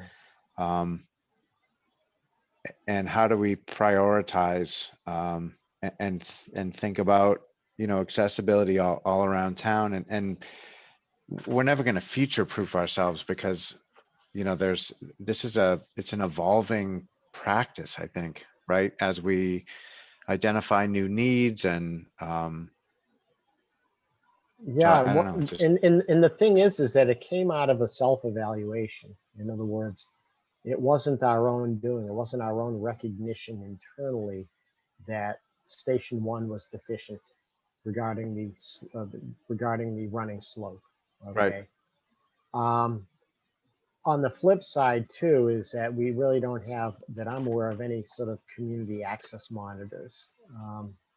Right. And what's unique about this building is, unlike a more public venue, I mean, is any member of the public I don't think any member of the public can just walk into have carte blanche and just start walking around the DPW building. People would say, well, who are you? And Sure. so, I wouldn't think so, but we do seem to be building in, for example, conference rooms in all of our buildings, which are, open to public access, like okay, Station 1. We've put conference rooms in there that people should have access to. So, right. it is a bit of, where's the most foot traffic for public that we need to be concerned about? And I think, this commission's talked about several times, we really need to focus on the municipal center. And there's also been some discussions about the schools. I think those are the two parts in town which are kind of the low hanging fruit for us. But Right. I don't know. I'm just not sure how to think about the rest of it, I guess. Yeah, and maybe, maybe with the new town administrator coming on board, one of the ways we could view this as just from an employment standpoint. I think we understand that maybe in DPW buildings and even fire stations, the sort of intrinsic nature of some of the job tasks requires a certain ability in crawl spaces and places that are sort of exempted from the accessibility, but the building as a whole, just from an employment standpoint, let's say an office worker, okay, or anyone else that may be invited for any other reason, that should be accessible, whether it's the bathrooms or the clearings, the hallways, the clearings, the door shutting, the door widths and those type of things. I guess, I could double back with Bob, but I don't know if I don't know what the checklist for an occupancy permit entails. Okay. So I don't know whether that includes a run through that, it's accessible in every way, because we were caught off guard with the station one on the fire station, which is a very recent building, and then finding that has deficiencies. So, do you have plans to reconnect with Bob, Matt, at any time in the future? Yeah, we have I've asked him to sort of look at the spreadsheet that we put together for tracking, and Okay. I'm interested in, and I've also had some discussions with CIPC to see if we can contemplate the idea of just having a certain amount of funding allocated for disability on an annual basis that Bob would kind of direct. There are logistics to doing all of this work. And I don't want to be very prescriptive with him around what he should be doing, I guess. Right. But the self-eval plan was pretty well organized to help, I think, identify the things that can be done immediately that are relatively low cost and Right. all those things. So, but I've kind of left it to him. So I have a meeting with him in a couple of weeks to just loop back. He was pretty busy with a bunch of things last time we Right. met. So I just said, let's connect after Evan is onboarded, after I can have a discussion with him and kind of present the plan to him. Okay. And I've asked Bob to just put together, basically a proposal for funding for FY22. Okay. To carry out anything that he can that's funded, and then also a discussion about what can we do in FY21 that really doesn't have any cost impact. So there are Right. some signage issues and some other things that presumably could just be carried out Okay. for free. So let me ask With you this, Matt, manpower. and I'm really psyched to hear this. You had mentioned that you had discussed this with Bob in that initial meeting, and also at one of your workshop meetings, about really having that consistent focus. And I think it was a CIPC meeting. It came out of CIPC and this commission's meetings to then go to your workshop meeting as far as budgetary goals. And I think we can tackle a lot of this stuff in the next few short years. Regarding DPW, and then I guess library, sort of the stuff that has recently come on or is coming on, do you maybe want to just incorporate into the discussion what his thoughts are as far as how to sort of document that affirmatively, that we can reasonably be assured that this is compliant, were this to have a sort of self-evaluation. Well, Yeah, Roger, how do other towns in the do this? architectural I don't know. plans, it all starts there. Right. By the time you get to occupancy, you're just making sure that the compliant plans have been fulfilled, whether it's the tread, the door, the weight, the things that are in place to allow for access and also for emergency access. But everything really does start with your architect, and Right. all architects are trained to be ADA compliant, especially for those who have to bid for state contracts. But I think it comes back to what Matt said, is that Station 1 would have had an occupancy permit too, and it was found to be deficient in the self-evaluation. And I don't know who is being sloppy. I'm just going to say it that way. It's a good question, Christy. I think, but maybe the person to talk to is not Berger. Maybe it's Andy Deshane, who's kind of our OPM on the projects. Yeah. To help us. So I'm happy to just reach out to him quickly and report back to the commission on what his opinion on that is. Okay. I just, I'm not sure how to approach this, because I'm obviously kind of new to this commission, but it was a bit of a concern of mine. I just want to suggest too that obviously over time there are adaptations and changes to the ADA. Towns will use buildings, change buildings, buy new buildings, build new buildings. And it isn't always as simple as just architecturally, these things should all be in place because at the end of the day, I mean, I've gone in and built houses. I was in carpentry in high school. You know, you mismeasure something and suddenly the railing is too low. So realistically, maybe there should be a decision in terms of how an ADA coordinator, and in this case would be Bob, wants to kind of future-proof. Hey, if we as a town change or add a building, how much time do we want to provide ourselves? And what should we expect in terms of how we should look to budget having micro self-evaluations? Because then we're never caught unawares. We don't need to wait for the ADA to dictate that within 10 years of this major change of the plan, you need to go through and have a self-evaluation and fix everything. And you're coming down to crunch time. If we honestly look at it like from day one, we want to always remain a truly accessible community. We'll give ourselves 2 years from the occupancy of a new building to budget, plan for, and have done all of these things. And so this can also include circling back around to try and include, budgeting forward and making sure that the schools have, all of their things properly looked at for, ADA compliance as well. And it seems big and overwhelming when we're just in one whoosh taking a look at this huge evaluation. But in terms of down the road budgeting, we can sweep up the things that have been missed. And then as changes happen, as long as we're keeping in our mind, this is something we want to do in the next few years, the next few fiscal budgets or whatever we want to plan. The costs of having those future evaluations done on that set building that is new to the town is going to be much lower. And then in terms of capital costs and things to catch up and make sure we've fixed any accessibility issues, we'll always be ahead of the game. So then if any ADA changes come down the line, we're going to know where we stand with all of the buildings having been grandfathered in. And it's just a matter of adapting what the new regulations are when those new things come into place. Right. And it may be as simple as, and depending on what the amount is, I don't know what the threshold is for dollar amount to have to put things out to bid. I don't know if it's 30K or less. It's 10 grand. Oh, is it 10? Yep. Oh, wow. Okay. All right.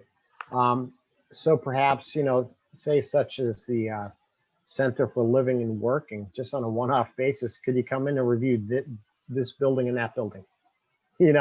And then we sort of, I can't imagine that would be terribly expensive. If we had the same organization that did it before or a similar organization, provided they give us an Excel document, that they go through one or two buildings and do that, all the work has been done already. And then so, perhaps well, for our buildings, we have to have with DCAM, we have to have Center for Working and Living review everything. So, and that could be an answer, or so in the meantime, Matt, you'll speak with Andy DeShane about this. Sure. Okay. So that's, Christy, the action item that we can follow up on as far as, so I'll keep that then, as an action item, not an action, but an old business item for next meeting. All right, moving on. 76 Worcester Street complaint. That was where Joy Cleaners had vacated on the far right of that plaza. And Bob Berger has not yet addressed that. So I'll continue following up with him. There needed to be 2 spots. And it's my understanding, I don't have the document in front of me. Was it one of these sort of temporary concrete poured in a bucket signs that could be moved around? I don't recall. I believe so. Yeah, and so maybe someone absconded with the sign, I know, and just simply brought it with them, or maybe some other person, but there need to be another identified accessible space within that entire parking lot. So I'll continue following up with Bob on that. He hasn't yet addressed that. As far as closed captioning of meetings, old business item 6B, the Grafton Cable Oversight Committee, I guess, is looking to purchasing equipment that will generate the ability for it would be used by the hour. It's some proprietary unit that will coordinate with their video equipment down at the station. But it wasn't entirely, I don't have all the details of that because I'm not sure if it was to be in place of our Zoom meetings. Okay. So I'm sure there's technology out there that if someone has had a meeting that is not closed captioned, that some technology can exist after the fact to close caption it. Oh, yeah. But I'm not sure whether this is in place of. In other words, we were talking about a solution within Zoom or, like that rev.com that would be real time. And if it was captured in real time, then would that interfere with what the Cable Oversight Committee is doing? I'm not sure. And so I haven't yet clarified whether this is to have committees go through this proprietary pay by the hour type of program in place of Zoom. So I will get more information on that. I threw that on the agenda as a quick because we have been talking about it. And so this may actually be something that is sort of, it could possibly replace what is existing for committees that do have this capacity for closed captioning. And sort of might be, part two.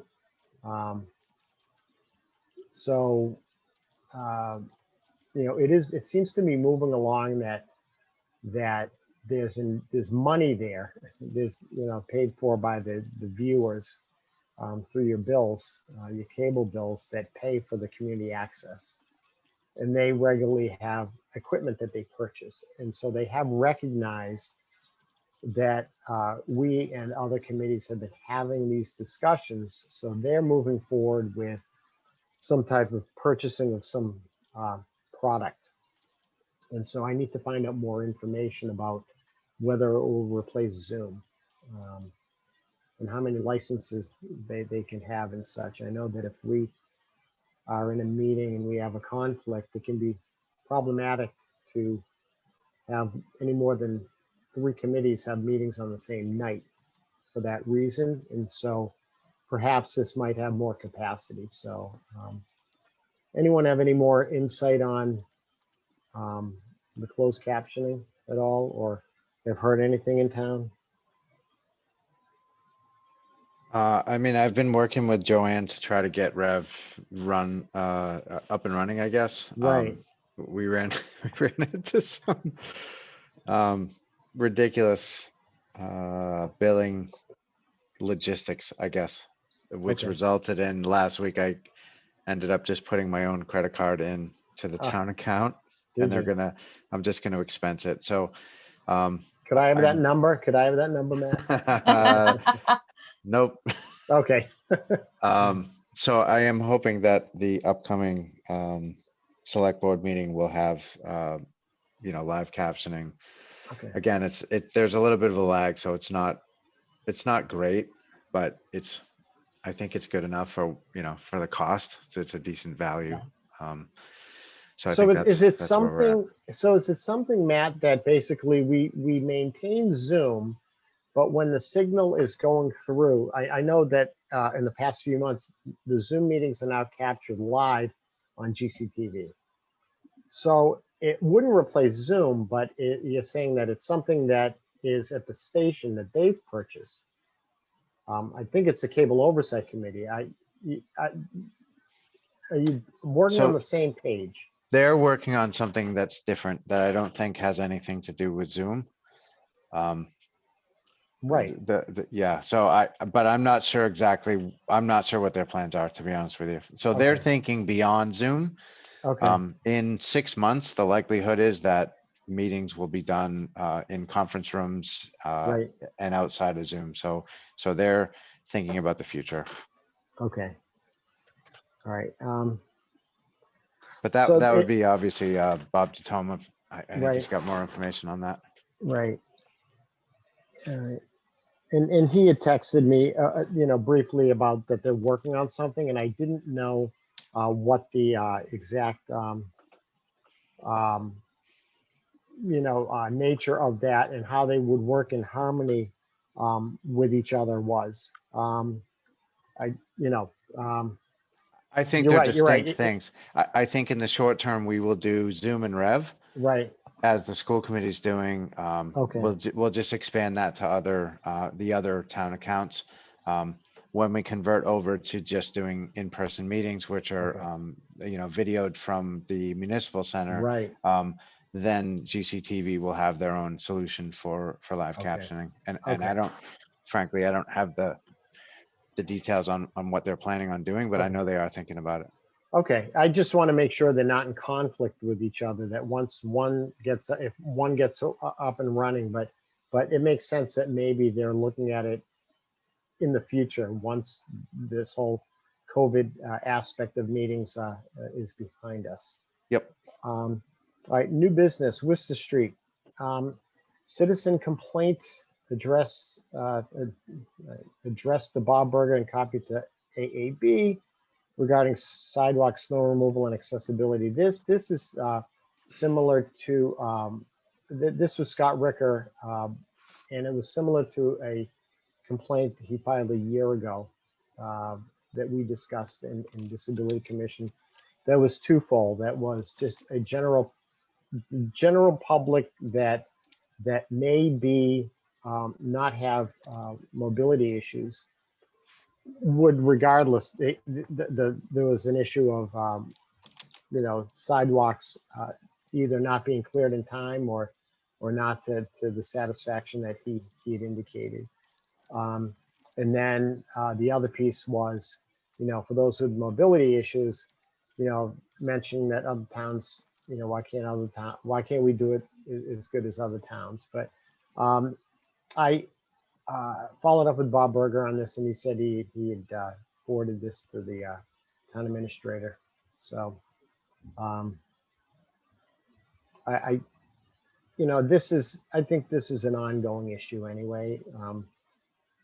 Whether or not someone has a mobility issue, the machines that come across the sidewalks do not go to the ground.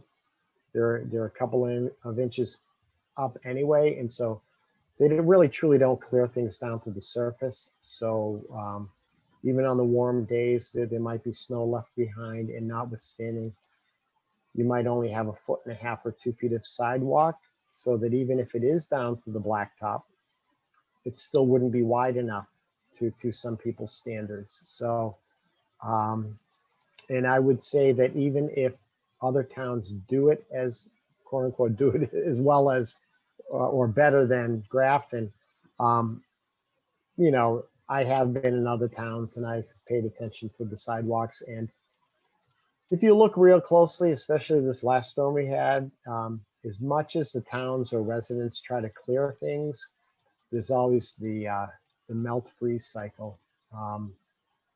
So I don't know, and maybe I'll throw this, Matt, your way, as to whether this then becomes an agenda item or you just speak to DPW.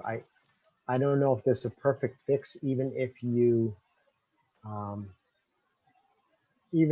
had machinery that really got down to close to the surface. You could always still have problems with maintaining the proper width and addressing the whole freeze thaw cycles. So I just wanted to at least acknowledge it because it actually came by my email, in that I've been CC'd along with Architectural Access Board when Mr. Ricker has filed various complaints. So I consider this to be the Disability Commission being CC'd. And so you'll always find these new things on the agenda. Catherine So- had her hand up. Okay. Yeah, I found it interesting that this is something that I brought up literally in our first meeting. Mm, Do you remember? I said, Actually, now I maybe we do. should do something about clearing these sidewalks, especially Right. in high traffic areas right. like Worcester Street or in yeah. front of, The common. I know or the area anything. that I tended to notice issues was in front of South Grafton Elementary, Right. because there's the school and then there's the church Right. across the street and the church up the street, and there always seem to be issues in that area. So I just thought it was kind of interesting that it's kind of coming full circle now. Right.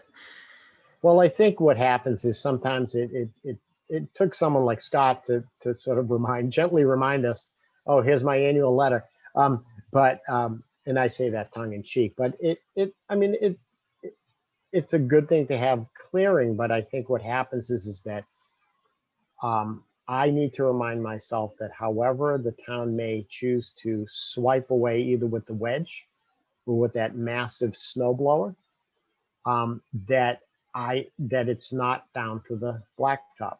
And so, I personally, and I'm always speaking for myself, I take a pass at your own risk approach. Okay. But so other than that, I don't know if there's a great answer, because, the town does clear, but it does leave a lot of snow behind, so. I would recommend that we refer that to Paul Canor, Yep. to sort of work through with DPW. I mean, Yeah. that's their remit. Yep. And I think it's a legitimate concern. Yeah. I don't know the cost and logistics to actually, sort of remediating it, but Right. that's in his ball court. So Yep. I'd refer that to him. And I think we don't need to do anything at this point. If as Bob Berger mentioned, he's referred it to the TA, then I'm sure the TA, I would assume that the TA is going to touch base with Paul. Is that a safe assumption? I mean, I don't feel that I Well, need to micromanage them. I wouldn't, but we're in a transition also. So Okay. you might make sure it gets to the new TA. Okay. To just make sure that there's continuity, because I am sure that there's 1,001 checklist items that, are on that list for handover from one TA to another. Okay. So just so that it doesn't get lost, I would just make sure that you touch base with Evan. Okay. Okay. That's reasonable. Okay. All right. And then our next meeting is scheduled for Thursday, March 18th at 6:30. At this point, I Excuse mean, me, Mr. Chair. yes, Jen. I did actually have just Oh, a I'm couple sorry. points under new business. Yes, you know what? I'm sorry. I really didn't forget about you. I'm going to ask for a mulligan on this and say that I'm not always as sharp at the end of a long day. No Thank you, Jen. apologies necessary. I get sorry. the same way. Yeah. I'm so- just going to keep these very brief. I made sure I wrote them down so I wasn't rambling because I forgot them and I was trying to cover for it. Okay. Number one, I wanted to bring up, now that we have officially kind of disbanded the Excel making portion of the ADA self-evaluation, I thought now might be a good time for Christy and I to reach out to the management analyst and communications specialist. I believe his name's Mr. Blake. And at least in preparation for the incoming TA, I'm assuming we're going to want to give the incoming TA maybe a month or so of wiggle room to catch a lay of the land before we start hitting the ground running with that. But I think in the interim, I believe Mr. Blake has had a few weeks. And so now might be a good time to see if we can reach out and schedule something with him. I did watch the previous meeting that I was not here for, and I saw mention that Bob is going to be working with him on looking to update the website. And I know we want to make sure we get in before things are accepted and things are jumped ahead on, to just make sure we're really going to go at this the right way. So I think this is a perfect time when that is starting to move for us to start opening that line of communication. Point two, I just wanted to bring up with my earlier announcement. I wasn't sure if there was someone who might be able to answer whether or not there are any resources in Grafton, whether it be the Board of Health or the Affordable Housing, to just ensure there might be somebody to reach out to if there are community members who have disabilities who are struggling with either 211 or making vaccination appointments through the website, and whether or not there's anything we need to do or anything the town could do to make sure that people know perhaps there's someone at the Board of Health or someone who might be able to help them get those vaccination appointments made. So I don't know if we have a liaison or anybody reaches out to the Board of Health, but I wanted to mention that. The third point was I wanted to recommend to the commission, we invite Leora and Heather, the co-chairs of Grafton CPAC, to a future meeting. I have missed, unfortunately, the most recent CPAC meetings, but we have had some amazing CPAC meetings. They're working on putting together a lot of resources with the community, and where they also have a lot of the same concerns. They're covering children within our community who have special, challenges, special needs in the school system, special education requirements. It only makes sense for us to see if there's anything that they're working on or anything that we might be able to do, because those children are community members to us as well. So I wanted to put it out there, if it pleases the board, that perhaps we might have a conversation with them and their efforts to see if there's anything we need to coordinate on down the road. All right, so thank you, Jen. So between Christy or Jen, among you, who would you, between the two of you, agree would be the point person to then reach out to Mr. Blake? Just so, I'll be happy to do that. you I'm okay just with gonna that, Jen? say I'm probably gonna reach out to him either way, just as a regular Oh, then person. with Jen, you go ahead.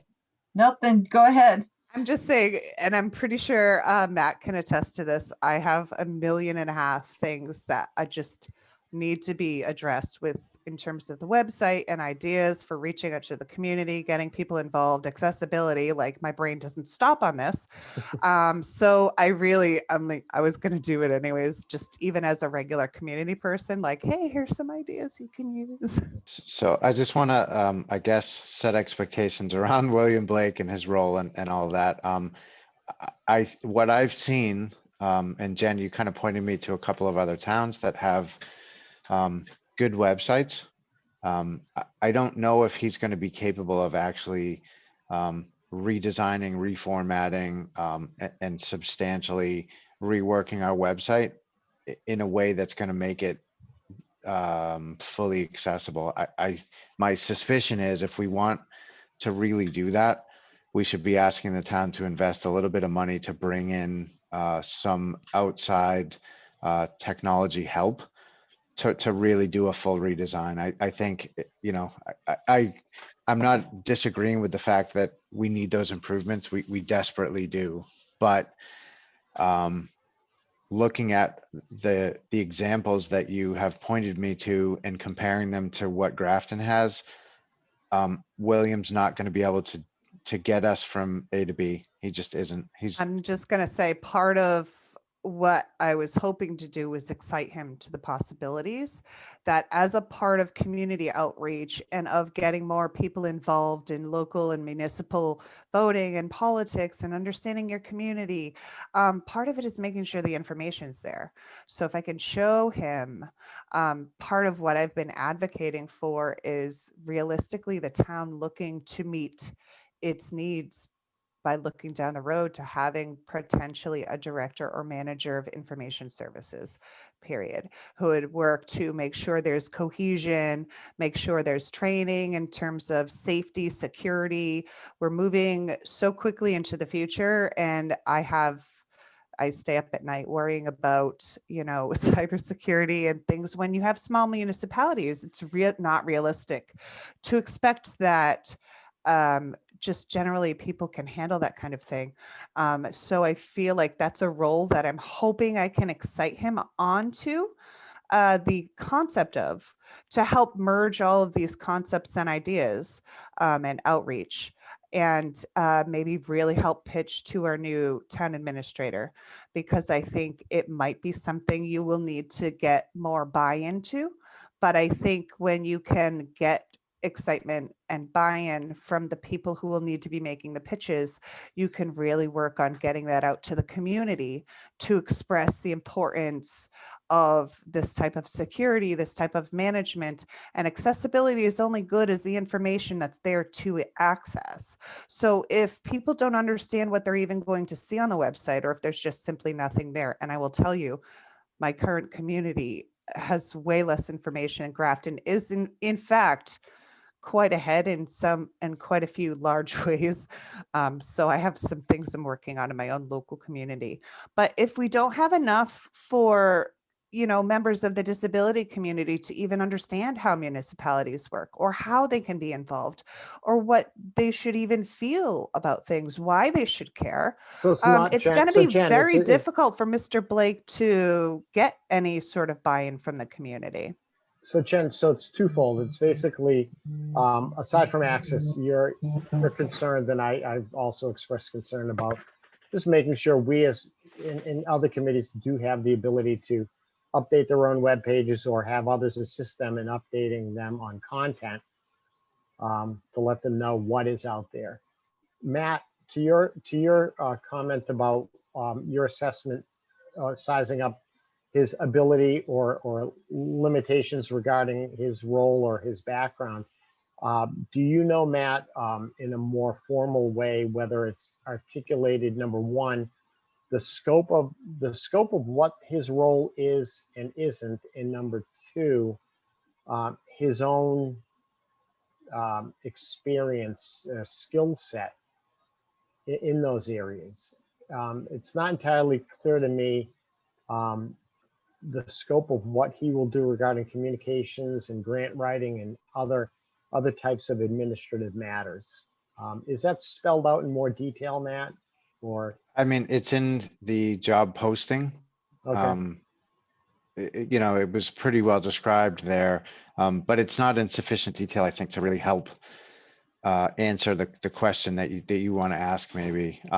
Ultimately, we've got a new town administrator, and regardless of what the job description was that he was hired under, Evan is going to have his own ideas about how he wants to sort of use that human resource. So I think really it's going to be up to Evan to sort of guide what William's role is going to be, with regards to all of that. So when does Evan start? So he's starting on Monday, actually. Okay, so Evan starts on Monday. William Blake reports to him, and maybe this is a management style question, where when Mr. McInerney was TA, he gave us, through me and others, carte blanche to have at it as far as contacting the department heads directly. He was like, have at it, and he was very appreciative that, and gave us that flexibility, I guess. I don't know what Evan's style will be, and whether, in other words, we as a committee in our charge, we report to the select board through the town administrator. Okay. That doesn't necessarily mean we should be hands off with being able to communicate with various department heads directly, but it really will be up to the town administrator, Evan, coming in to sort of define whether he would take Mr. McInerney's, approach regarding that. But look, I wouldn't be shy about connecting with William now. But ultimately, if we're going to be asking him to do substantial work, he's going to need to check in with Evan to sort of prioritize that work. I mean, that's how it will go. But I wouldn't be shy about contacting anybody in town as a commission to, as Jen's kind of outlined, give him some ideas and ask some questions and sort of just collaborate with. And so let me ask you this, Christy and Jen, we had discussed previously that you were the two go-to people, regarding these matters. However, we can't ignore that we are in transition to what Matt's saying.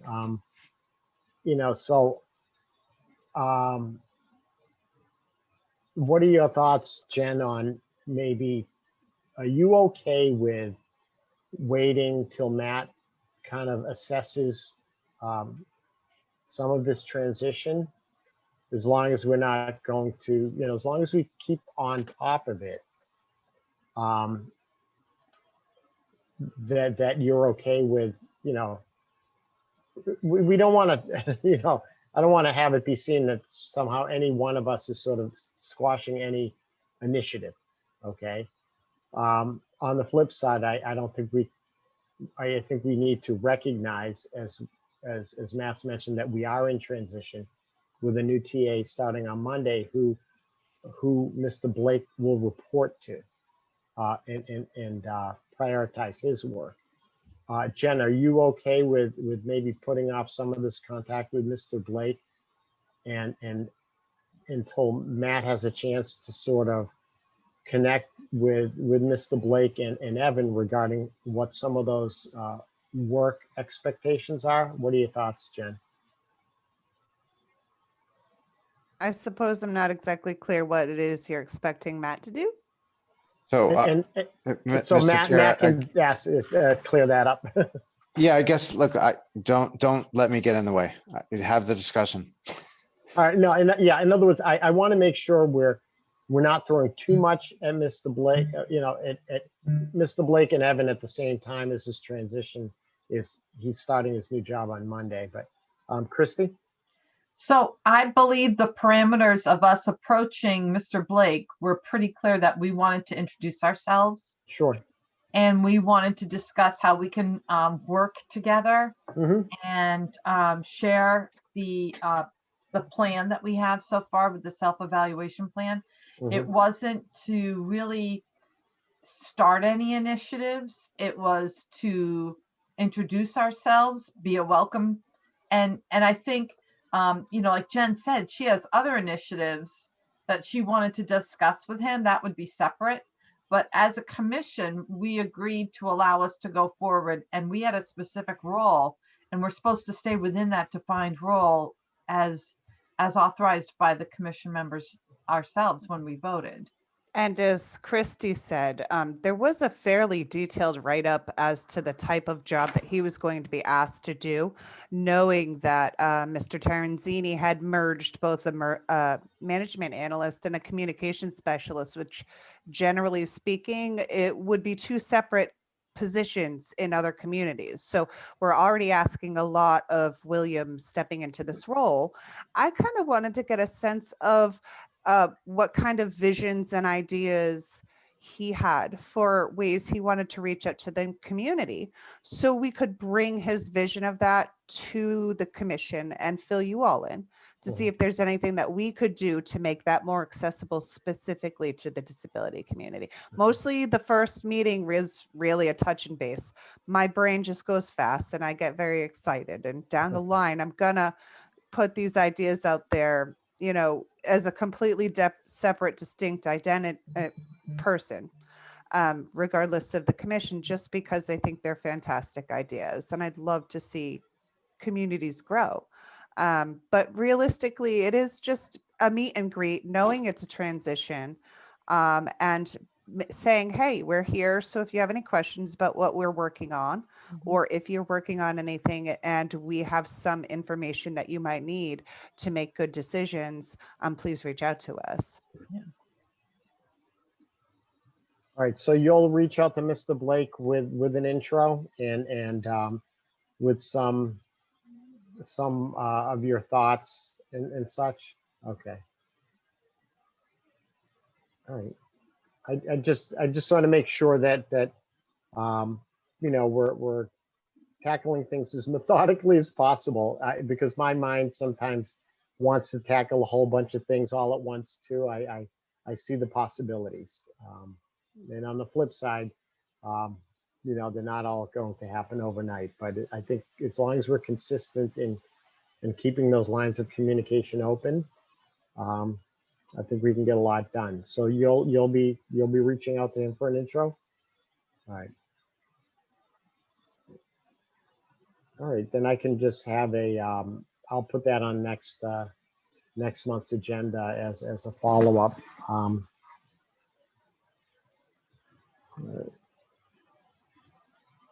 321 agenda.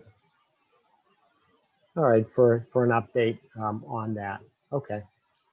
And then as far as CPAC, I mean, I could always make an intro to my, you know, my own to CPAC and see the ways that you know, we could you know, start, you know, coordinating things. And then and as far as vaccinations, I don't know. Things seem to be changing on a daily basis. I do know that now that things are, you know, 65 and over, now and then even younger people, I know like the Council on Aging, the clientele is 60 plus. And Lisa Kelly does a great job checking Yes. in with all the folks who are Grafton residents. Yep. Yep. And, Yeah, and the even, Council on Aging is doing a pretty good job, I think, Yeah. as well as the senior center. I don't know, like, I'm not sure logistically how we would reach out to the community that you're interested in reaching out to, Jen, to really help. A lot of what the senior center and the Council on Aging is doing is reaching out to people where they already have contact information. So I'm I suppose not my sure. question was more along the lines of just like the Board of Health, the local Board of Healths, and I know the Worcester one particularly have been just doing a lot of general community outreach, because this all does change so quickly and it's very hard to keep up on information. I guess maybe just a general question of, hey, could we get a brief just kind of update now that they're including more community members eligible for vaccinations? Are there, what kind of initiatives, you know, are currently going on to help make sure that people understand that they now have a chance to get vaccinated? isn't the vaccination information on the town web, the main page of our website? Can Daryl? I just wanted to say that I have seen the town clerk from Northborough, and I pay particular attention because I'm watching Northborough for my mom. But he comes on the Northborough pages all the time with information, probably daily, to update for seniors, for the citizens.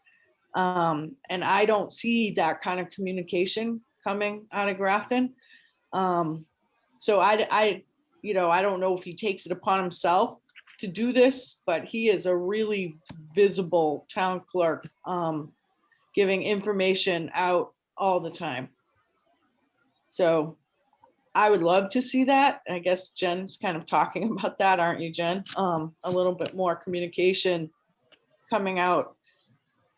Yeah, and I just wanted to mention here in Oxford, I know over the past 2 days, I've received, I think through the Code Red program, the town's communication system.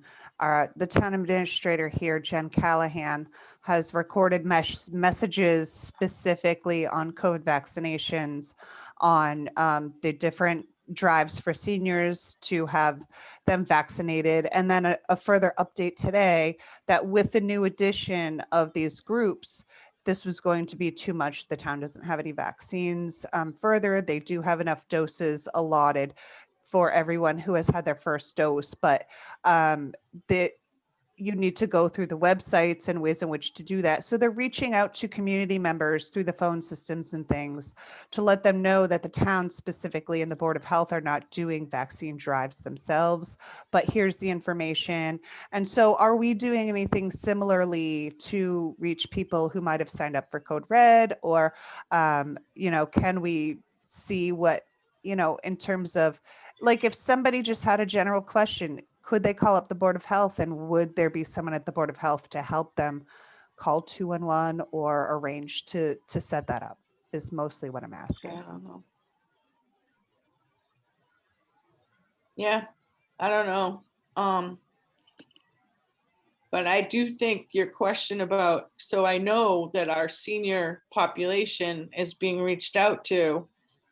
I don't know about, obviously people don't know who has disabilities and who doesn't have disabilities. It's not a senior, but maybe a message through whoever's reaching out, like the town clerk or whoever's doing that, saying, reach out to your friends, point them in this direction.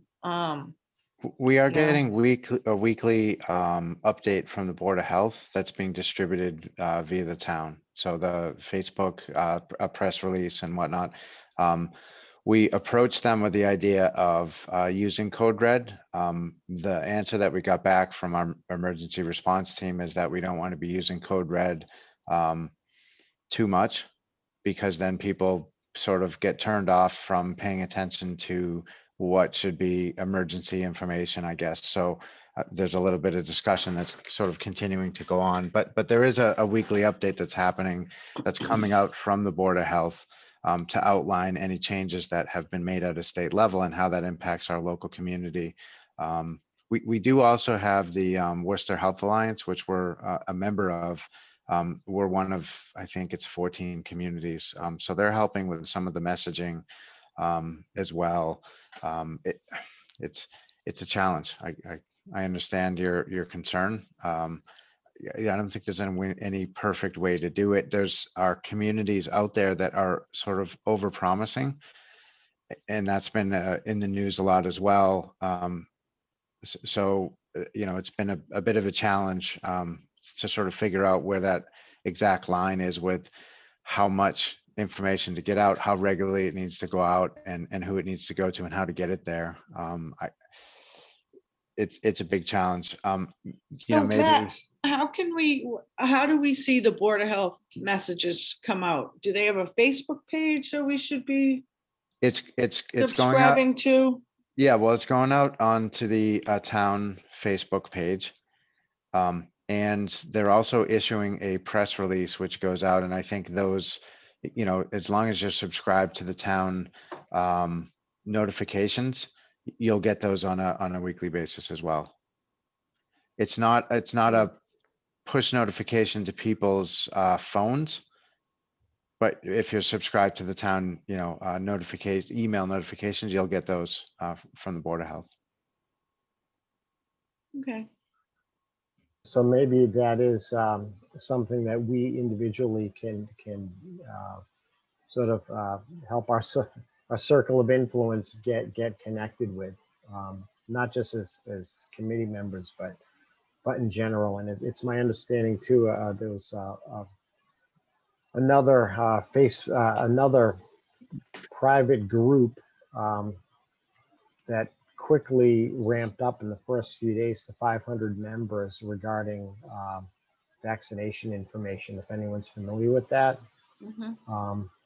I don't know who took that initiative, but it's, I would prefer being on the receiving end from an official source versus people who have started developing their own blogs and promise to keep the community up to date. And so I guess I think there is a place on the website that you can sign up for alerts. And so maybe that's the information we need to get out there, regardless of whether it's disability related, vaccine related or not, just anything that could come about, just as sort of responsible citizens, to sort of get the word out there on how to get signed up for those alerts. And hopefully identify those people that don't have iPhones, and how do we get information to those people on a timely basis. So anyway, any other new business items? All right. Next meeting, third Thursday is March 18th at 6:30. Sometimes I've thrown in there, whether we have a workshop meeting and what that should be about, but I don't have any specific, ideas on that. I'm sure we're all pretty busy, but at some point in the near future, that's something we might want to consider, is a workshop meeting, and not just for the sake of it, but, coming up with some ideas of as we as a committee have talked about in the past, especially newly reconstituted committees, on process and our rules and regs and things like that. But that's just something to consider in the near term. So with that, I will accept the motion to adjourn. I move we adjourn. Okay, motion made by Daryl to adjourn. Second. All right, second by Matt, by roll call. Daryl, Yes. Christie, Yes. Matt, Yes. Catherine, Yes. Jen. Aye. All right, Roger, yes, I declare the motion carried unanimously. This meeting is adjourned at 8:58 p.m.